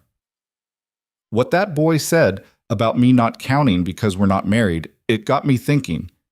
Caleb's heart started pounding. About what? About how we define family, about commitment and permanence, about... She trailed off, seeming to gather courage. About whether this is enough for you, living together, sharing responsibilities, but not being married. Are you asking what I think you're asking? No, maybe, I don't know. Adriana laughed nervously. I'm asking if you've thought about it. Marriage, making this legal and permanent. Of course I've thought about it. And? Caleb took her hand, threading their fingers together. And I think we should do things in whatever order makes sense for us. We're already committed, already permanent. A piece of paper doesn't change that. But it would matter to Lily. Give her security. Lily has security. She has us, together, showing up every day. What about you? What do you want? Caleb thought about it, really considered the question. What did he want? He wanted Adriana in his life forever. Wanted Lily to grow up knowing she was loved by both of them. Wanted to build something solid and lasting. I want to marry you, he said finally. But not because a kid at school said you don't count. Not because we feel pressured to make it official. I want to marry you because I can't imagine my life without you. Because you're the best thing that's happened to me since Lily was born. Because I love you completely. Adriana's breath caught. Really? Really. But I don't have a ring, and I'm covered in construction dust, and this is possibly the least romantic proposal in history. It's perfect. Adriana kissed him, soft and sweet. But I don't need a proposal right now. I just needed to know you'd thought about it, that you see a future. I see forever, Caleb said. If you'll have me, I will, someday, when we're both ready. They sat in comfortable silence, hands linked, watching the city pulse with light and life below them. Caleb thought about how 4 months ago he'd pulled a dying woman from the ocean, never imagining she'd become the center of his world, never imagining he could feel this complete. The job continued to consume his daylight hours, but Caleb made sure to be present for the moments that mattered. He took mornings off for Lily's school concerts, rearranged meetings to make family dinners, stopped working Sundays entirely so they could have full days together. Marcus noticed and approved. You're learning balance. That's good. Means you'll last in this industry instead of burning out. The project was coming together beautifully. The historic building was revealing its bones. Gorgeous original woodwork, stunning brick, architectural details that had been covered up for decades. Caleb worked with the restoration team to preserve what mattered while modernizing what needed updating. It was the most satisfying work he'd ever done. Adriana's Foundation launched its first family resource center in June, a bright, welcoming space in a neighborhood that desperately needed it. The opening ceremony brought out local politicians, community leaders, and the families the center would serve. Adriana gave a speech that made Caleb's chest tight with pride, talking about second chances, about building support systems, about creating the resources she wished she'd had as a child. Afterward, she found him in the crowd. What did you think? I think you're changing lives, really changing them. We're changing them. This design, this whole space, you made it welcoming, made it work. She introduced him to the board members as Caleb Turner, the visionary behind our space planning, and Caleb felt a shift in how people looked at him. Not as Adriana's boyfriend or the construction guy, but as someone with valuable skills and insights. One board member, a developer named Richard Chen, pulled him aside. Adriana tells me you're leading the renovation on the Morrison building. I am. I've got a project coming up, affordable housing development. Need someone who understands how to maximize space while keeping costs down. Interested in consulting? Caleb's pulse quickened. Definitely interested. They exchanged information, and on the drive home, Caleb couldn't stop thinking about the conversation. Consulting work, design work, things he'd never considered possible suddenly feeling within reach. This is because of you, he told Adriana. It's because of you, your talent, your work. I just gave you opportunities to show what you could do. Still, I wouldn't be here without you. Right back at you, Adriana said softly. We save each other, every day. That night, lying in bed with Adriana beside him and Lily asleep down the hall, Caleb took stock of his life. 4 months ago, he'd been drowning, in debt, in loneliness, in the endless grind of just surviving. Now he had a partner who loved him, a job that challenged him, opportunities he'd never dreamed possible. He'd pulled Adriana from the ocean, but she'd pulled him from something just as dangerous. The slow drowning of a life half-lived, of potential unrealized, of love locked away behind walls of fear and exhaustion. Thank you, he whispered into the darkness. For what? Adriana murmured, half asleep. For fighting back. That day in the ocean. For not giving up. She rolled over, found his hand, squeezed it. Thank you for giving me a reason to fight. July brought a heat wave and a decision point. Adriana's lease on the penthouse was up for renewal, and she had to choose, keep paying for a space she never used, or let it go completely. What if this doesn't work out, she asked, voicing the fear they'd both been carrying. What if we need a backup plan? Then we figure it out together, Caleb said. But keeping that penthouse isn't a backup plan. It's an escape hatch, and I don't want to build a life wondering when you're going to use it. Adriana was quiet for a long moment. Then she picked up her phone and called her property manager. I'm not renewing. Yes, I'm sure. Send me the move-out information. When she hung up, Caleb pulled her into his arms. That was brave. That was terrifying. I just gave up my safety net. You didn't give it up. You traded it for something better, for us. She moved the last of her things out over the following week. Furniture donated to the resource center, art sold or put in storage, the final traces of her old life packed away. When she returned to the apartment after the final walkthrough, she looked lighter somehow, unburdened. How do you feel? Caleb asked. Free, Adriana said. Completely free. They celebrated with takeout and a movie, the three of them on the couch, as always. And when Lily fell asleep between them, her hand holding Adriana's, her feet in Caleb's lap, it felt like the most natural thing in the world. This was their family. Imperfect, unconventional, built from broken pieces and second chances. But it was theirs, and it was real, and it was enough. August arrived with a phone call that changed everything. Caleb was on site at the Morrison building, reviewing electrical plans with the subcontractor, when his phone rang. Unknown number. He almost didn't answer, but something made him step away from the noise and swipe to accept. Is this Caleb Turner? A woman's voice, professional, slightly nervous. Yeah, who's this? My name is Jennifer Hartley. I'm calling from Family Services in Eugene. I'm trying to reach you regarding Emma Turner. Caleb's world tilted. Emma. He hadn't heard that name spoken aloud in 3 years, had trained himself not to think about her, not to wonder where she'd gone or why.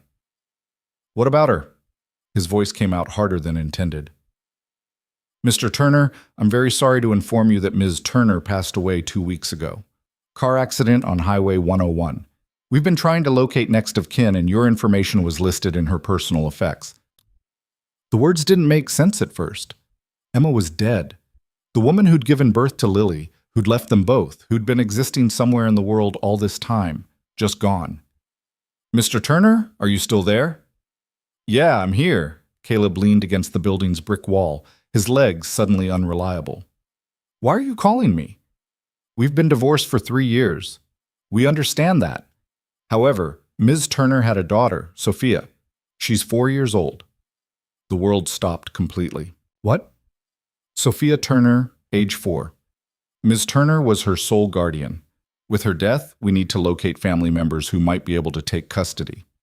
I don't understand. Emma had another child. Yes, sir. And according to our records, you're listed as an emergency contact. We realize this is complicated, but we need to determine placement for Sophia. The father isn't in the picture. Ms. Turner listed him as unknown on the birth certificate. Caleb's mind raced. Emma had another daughter. Lily had a half-sister, a 4-year-old girl who just lost her mother and had nowhere to go. Where is she now? The girl, Sophia? In temporary foster care in Eugene. We're working to find permanent placement, but family is always our first priority. Jennifer Hartley paused. Would you be willing to meet her? There's no obligation, but given that she's your daughter's half-sister, yes. The word came out before Caleb could think about logistics or complications. Yes, I'll meet her. When? Could you come to Eugene this weekend? Saturday morning? I'll be there. He hung up and stood there for a long moment trying to process. Emma was dead. There was another child, a 4-year-old who shared Lily's blood, who just lost everything. The rest of the workday passed in a fog. Caleb went through the motions, approving plans, solving problems, managing his crew, but his mind was miles away. When he finally got home that evening, he found Adriana and Lily making dinner, laughing over something that had happened at the aquarium where they'd spent the afternoon. "Daddy!" Lily ran to him and Caleb scooped her up, holding her maybe a bit too tight. "Hey, baby, have a good day?" "The best. We saw the otters and Adriana bought me a book about sharks and we had ice cream even though it wasn't even my birthday." "Sounds perfect." Adriana caught his eye over Lily's head, her expression questioning. She could read him too well now, knew something was wrong. After dinner, after Lily was in bed, Caleb told her everything. They sat on the couch in the dimly lit living room, and he recounted the conversation with Jennifer Hartley, watching Adriana's face shift through surprise, confusion, and finally understanding. "Emma had another daughter," Adriana said slowly, "and she's in foster care." "Yeah. What are you going to do?" "I don't know. I told them I'd meet her on Saturday." Caleb ran his hands through his hair. "This is insane. I can't just take in another kid. I barely manage with Lily as it is." "You manage beautifully with Lily. That's because she's mine. I've raised her since birth. This girl, Sophia, I don't know her, don't know anything about her. But she's Lily's sister. Half-sister, and Lily doesn't even know she exists." Adriana was quiet for a moment, thinking. "What does your gut tell you? Forget logistics and practicality. What do you feel?" Caleb closed his eyes, searching for the truth beneath his fear. "I feel like I can't leave her in the system." Emma might have been a terrible mother to Lily, but she was still this girl's mother. And now she's gone, and there's a 4-year-old who's lost and scared and alone. He opened his eyes, looked at Adriana. "I know what that feels like, being abandoned. You know what it feels like. How can we turn our backs on a child going through that?" "We can't," Adriana said simply. "So we won't." "Just like that? You're okay with this?" "I'm terrified. But that doesn't mean it's not the right thing to do." She took his hand. "We should tell Lily. Before you go to Eugene, she deserves to know she has a sister." They told her the next morning over breakfast. Lily listened with wide eyes as Caleb explained, in terms a 6-year-old could understand, that her mommy had passed away and that she'd had another daughter before she died. "I have a sister?" Lily's voice was small, uncertain. "A half-sister. Her name is Sophia. She's 4 years old." "Where is she?" "In Eugene with some people who are taking care of her temporarily. Daddy's going to meet her on Saturday." "Can I come?" Caleb exchanged glances with Adriana. "I don't know if that's a good idea, baby. We don't know how Sophia's doing, how she's handling everything." "But she's my sister. She should meet me." The logic was sound, even coming from a 6-year-old. Adriana squeezed Caleb's hand under the table. "Okay," Caleb said. "You can come. We'll all go." Saturday morning, they made the 2-hour drive to Eugene in relative silence.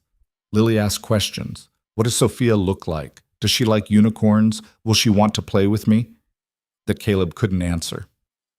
Adriana sat in the passenger seat, her hand finding his whenever traffic allowed, grounding him. The family services office was institutional and depressing, all beige walls and fluorescent lights. Jennifer Hartley met them in the lobby, a woman in her 40s with kind eyes and a tired smile. "Mr. Turner, thank you for coming." She noticed Adriana and Lily. And you brought family. That's good. This is my girlfriend, Adriana, and my daughter, Lily, Sophia's half-sister. Jennifer's expression softened when she looked at Lily. It's very nice to meet you, Lily. Sophia's going to be so happy to know she has a big sister.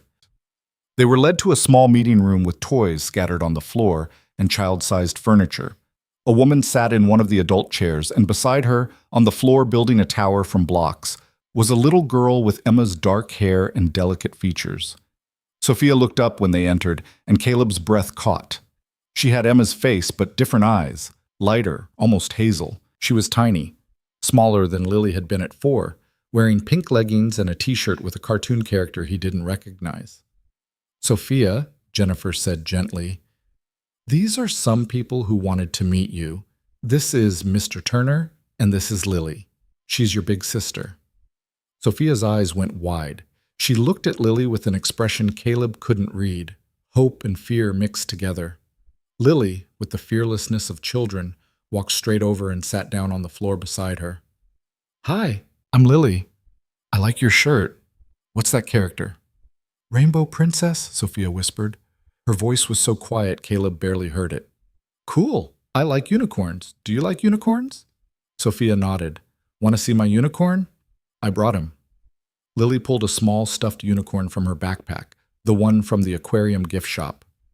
His name is Sparkle Rainbow. You can hold him if you want. Sophia took the unicorn carefully, like it might break, and hugged it to her chest. A single tear slid down her cheek. Caleb's heart shattered. The meeting lasted an hour. Jennifer explained Sophia's situation. Emma had been living in Eugene, working part-time at a restaurant, struggling financially. There were no other family members they could locate. No father in the picture. Emma had apparently been a decent mother when she was present, but she'd had periods where she'd disappear for days, leaving Sophia with neighbors or friends. The accident had happened while Emma was driving home from work late at night. Sophia's been through a lot, Jennifer said quietly, while the girls played on the other side of the room, Adriana sitting with them, helping build block towers. She's experienced trauma and instability. She's going to need patience and support. What happens now? Caleb asked. If I wanted to pursue custody, we'd do a home study, background checks, interviews. The process typically takes a few months. In the meantime, Sophia would remain in foster care. Months? We try to move as quickly as possible for family placements, but we have to ensure the home is safe and appropriate. Caleb watched Sophia laugh at something Lily said, the sound quiet but genuine. She looked so much like Emma it hurt, but she also looked like a child who desperately needed stability. Start the process, he said. I want to be considered for custody. Jennifer smiled. I'll begin the paperwork on Monday. On the drive home, Lily was unusually quiet. When Caleb asked if she was okay, she said Sophia was really sad, even when she smiled. She lost her mommy, baby. That's hard. Will she come live with us? Maybe, if the people in charge think that's best for her. I think it is. She needs a family. We're a family. Lily looked at Adriana. Right? Right, Adriana agreed. We're a family. That night, after Lily was asleep, Caleb and Adriana sat on the balcony and talked through the reality of what he'd just committed to. 2 kids, Caleb said. I'm barely managing with one. You're not barely managing. You're doing great. This apartment is too small for 4 people. And the expenses, another kid means more food, clothes, childcare when we're both working, eventually school costs. We'll figure it out, Adriana interrupted. Money isn't the issue here. It's always an issue for me. But it doesn't have to be. I have resources. Let me help. Caleb started to argue, then stopped. This was the same conversation they'd had before, the same pride and fear holding him back. But things were different now. They were building a life together. If he was going to take in Sophia, he needed to accept help. Okay, he said quietly. Okay, I'll let you help, but we need to find a bigger place. And I need to contribute equally, or at least as equally as I can. We'll find a place together, make it our home, all 4 of us. The next few weeks were a blur of paperwork and interviews and home visits. The social worker assigned to their case was thorough, asking questions about Caleb's parenting style, his work schedule, his support system. She interviewed Adriana separately, probing the nature of their relationship, her commitment to the situation. "You understand what you're taking on?" the social worker asked Adriana during one session. "Two children, one with significant trauma history. This isn't going to be easy." "Nothing worth doing is easy," Adriana replied. "And these children deserve a stable home. We can provide that." They started looking for a house, something with enough space for two girls to have their own rooms, a yard where they could play, in a neighborhood with good schools. Adriana wanted to buy something outright, but Caleb insisted on a mortgage they could afford on his salary alone. "What if we break up?" he said during one particularly tense discussion with a real estate agent. "What if this doesn't work out? I need to know I can keep the house, keep the kids stable." "We're not breaking up," Adriana said firmly. "Stop planning for disaster." "I'm being practical." "You're being scared. There's a difference." She was right, of course. Fear was driving him, fear that this was too good to last, that he'd wake up and find himself alone again, drowning in responsibility and debt. But Adriana wasn't Emma. She'd proven that over and over. She stayed when things got hard. She showed up.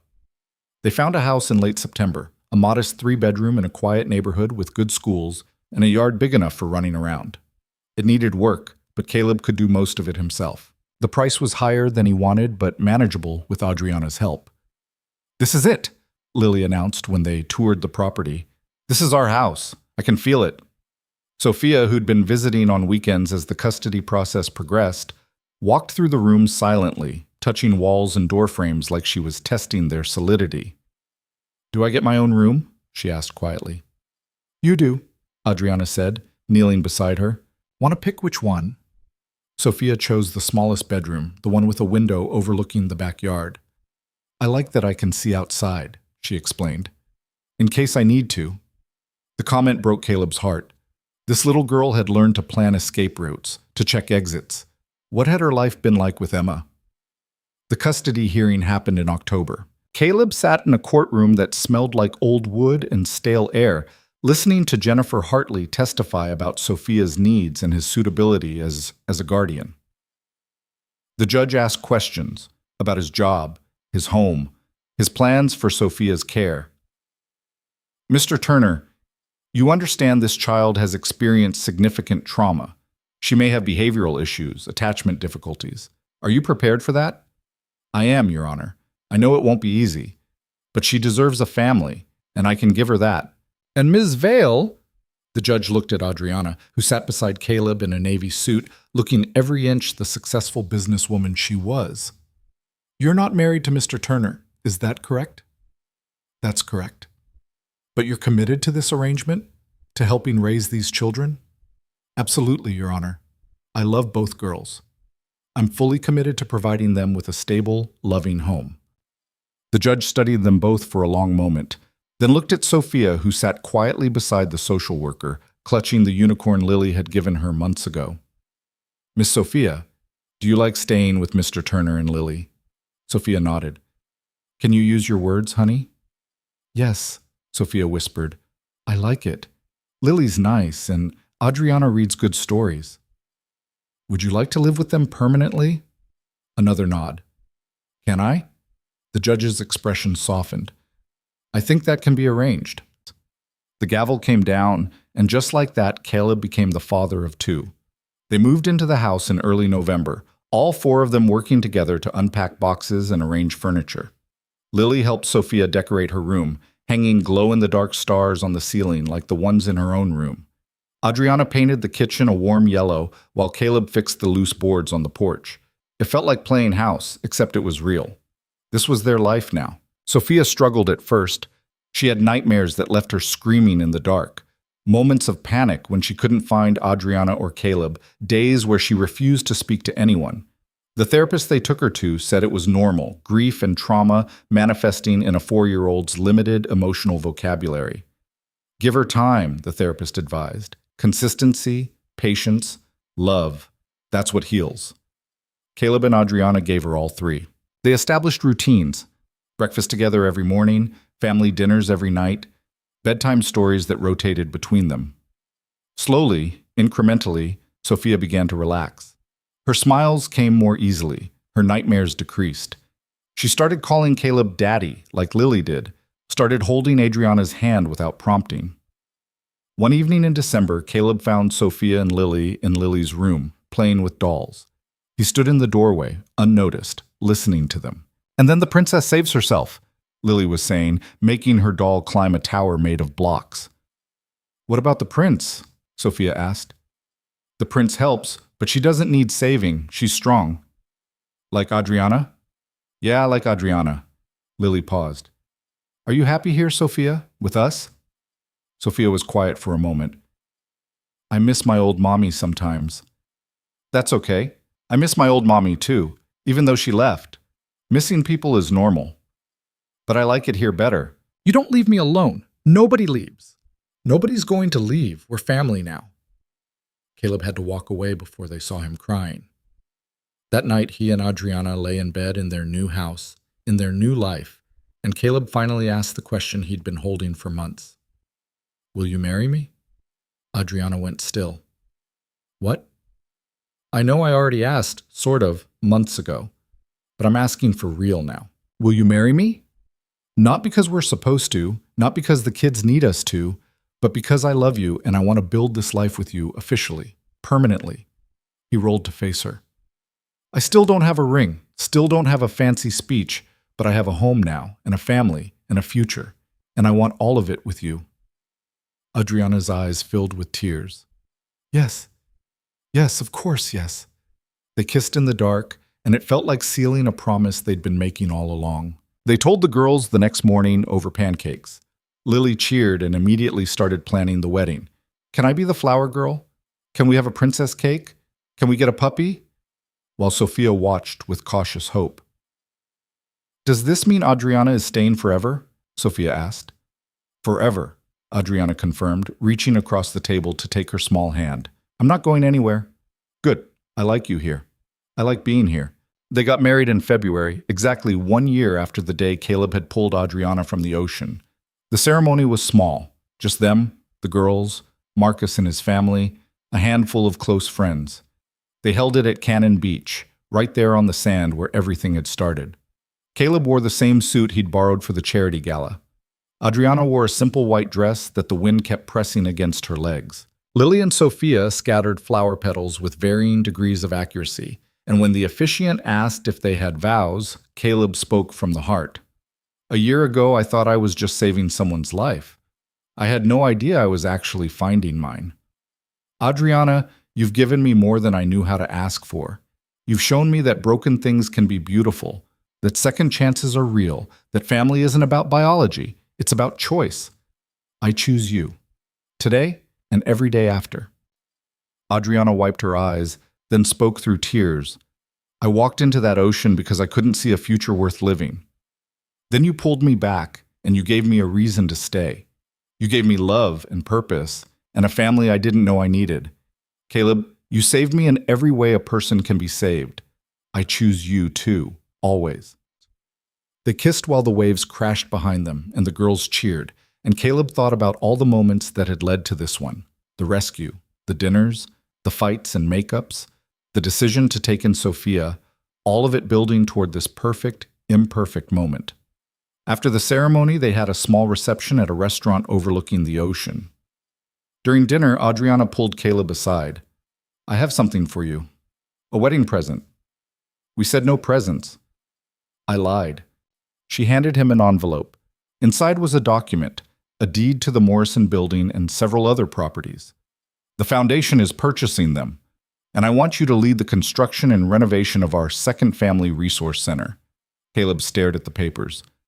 "Adriana, this is your job, your career. You're not just a contractor anymore, Caleb. You're a builder of communities. I've watched you work, seen what you can do. This is just the beginning." "I don't know what to say." "Say you'll do it. Say you'll build something that matters." "I will." He pulled her close. "Thank you for believing in me.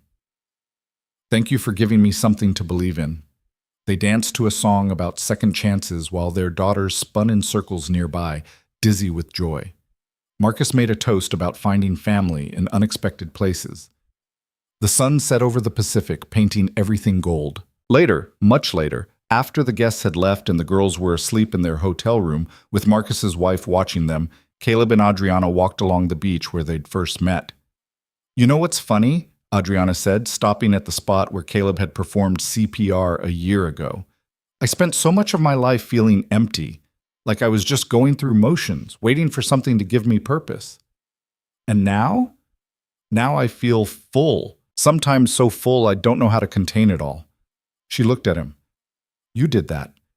You and the girls. You filled all the empty spaces. You did the same for me. I didn't even know I was empty until you showed me what fullness looked like."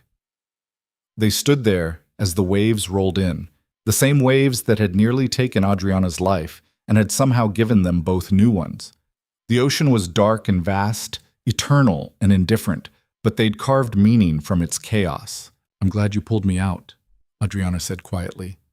"I'm glad you let me. I'm glad you stayed. Where else would I go? Everything I love is right here." The following months brought new rhythms and routines. Caleb started work on the second resource center, bringing the same care and attention he'd brought to the first. The project grew, expanded, became more ambitious. He hired a small team, started taking on additional consulting work for affordable housing developments. Word spread about his ability to create functional, beautiful spaces on limited budgets. Adriana threw herself into the foundation's work, creating programs that actually helped families instead of just looking good on paper. She and Sarah opened 2 more resource centers by summer, each one serving hundreds of families. The girls thrived. Lily started first grade and discovered a love of science. Sophia's nightmares faded, replaced by better dreams. She learned to trust that when Caleb or Adriana said they'd be back, they would be. That dinner would happen every night. That love wasn't conditional or temporary. One evening in late summer, Caleb came home from work to find Adriana and both girls in the backyard. They'd set up an elaborate picnic, sandwiches and fruit and cookies, on a blanket under the big maple tree. "What's all this?" he asked. "We're celebrating," Lily announced. Sophia said her first full day without being scared. Caleb looked at Sophia, who nodded shyly. "I wasn't scared at school today. Not even once." "That's huge, baby. I'm so proud of you." They ate dinner on the blanket as the sun set, painting the sky in shades of pink and orange. Lily chased fireflies while Sophia watched, still too cautious to run full speed but getting closer every day. Adriana leaned against Caleb and he wrapped his arm around her, holding her close. "This is everything, isn't it?" Adriana said. "Everything we needed." "Yeah, it really is. Do you ever think about that day at the beach?" "All the time. Best decision I ever made." "Pulling me out?" "Deciding to keep you." She laughed and swatted his arm. "You make me sound like a stray dog." "A very expensive, very beautiful stray dog who came with excellent benefits." "And you're an idiot who makes terrible jokes." "Your idiot." "Yeah, mine." They watched their daughters play in the fading light, 2 little girls who'd both lost mothers and found each other, who were learning together what family meant. Caleb thought about how improbable this all was, how a single moment of choice, a split-second decision to run into freezing water, had led to this backyard, this family, this life.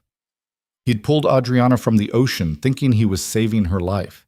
He hadn't known he was saving his own, hadn't known that the woman drowning in the Pacific would teach him how to breathe again, how to love again, how to build something real from broken pieces.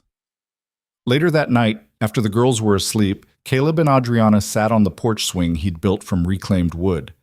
The neighborhood was quiet, peaceful, everything he'd wanted to give Lily and never thought he could afford. "I was thinking," Adriana said, "about the Foundation's mission statement. We talk about second chances and building support systems, but I wonder if we're missing something." "What's that?" "Hope. That's what you gave me that day on the beach. Not just my life back, but hope that life could be worth living. That's what we should be giving people. Not just resources, but reasons to keep going. Hope is good. Hard to quantify on a grant application, but good. Leave the grant applications to me. You just keep building beautiful things. I'll build whatever you need. I need you. That's all. Just you. Exactly as you are." Caleb pulled her closer, breathing in the scent of her. Familiar now. Home. "You've got me. forever. The swing creaked gently as they rocked, the sound mixing with crickets and distant traffic. Through the window, Caleb could see into the girls' rooms. Lily sprawled across her bed, one leg hanging off, covers kicked away. Sophia curled tight in a ball, the unicorn clutched to her chest, finally sleeping peacefully. This was it.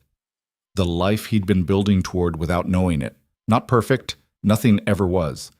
There would be more hard days, more challenges, more moments of doubt and fear, but they'd face them together, this family cobbled together from rescue and choice and stubborn love. Adriana's head rested on his shoulder, her breathing evening out as she dozed. Caleb stayed awake a while longer, keeping watch. This man who'd spent 3 years drowning on dry land before a stranger, in the ocean, showed him how to swim. He thought about Emma, hoped she'd found whatever she'd been looking for before the end. Thought about Sophia's mother who had tried, even if imperfectly. Thought about all the broken people in the world, searching for wholeness. Some of them would find it. Some would build it from scratch, the way he and Adriana had. And maybe, if they were very lucky, they'd find each other in the process. The ocean had taken something from Adriana that day in March. Her despair, her loneliness, her conviction that life held nothing worth staying for. But it had given something too. Given her to Caleb. Given them both a chance to start over. He'd saved her life with CPR and determination.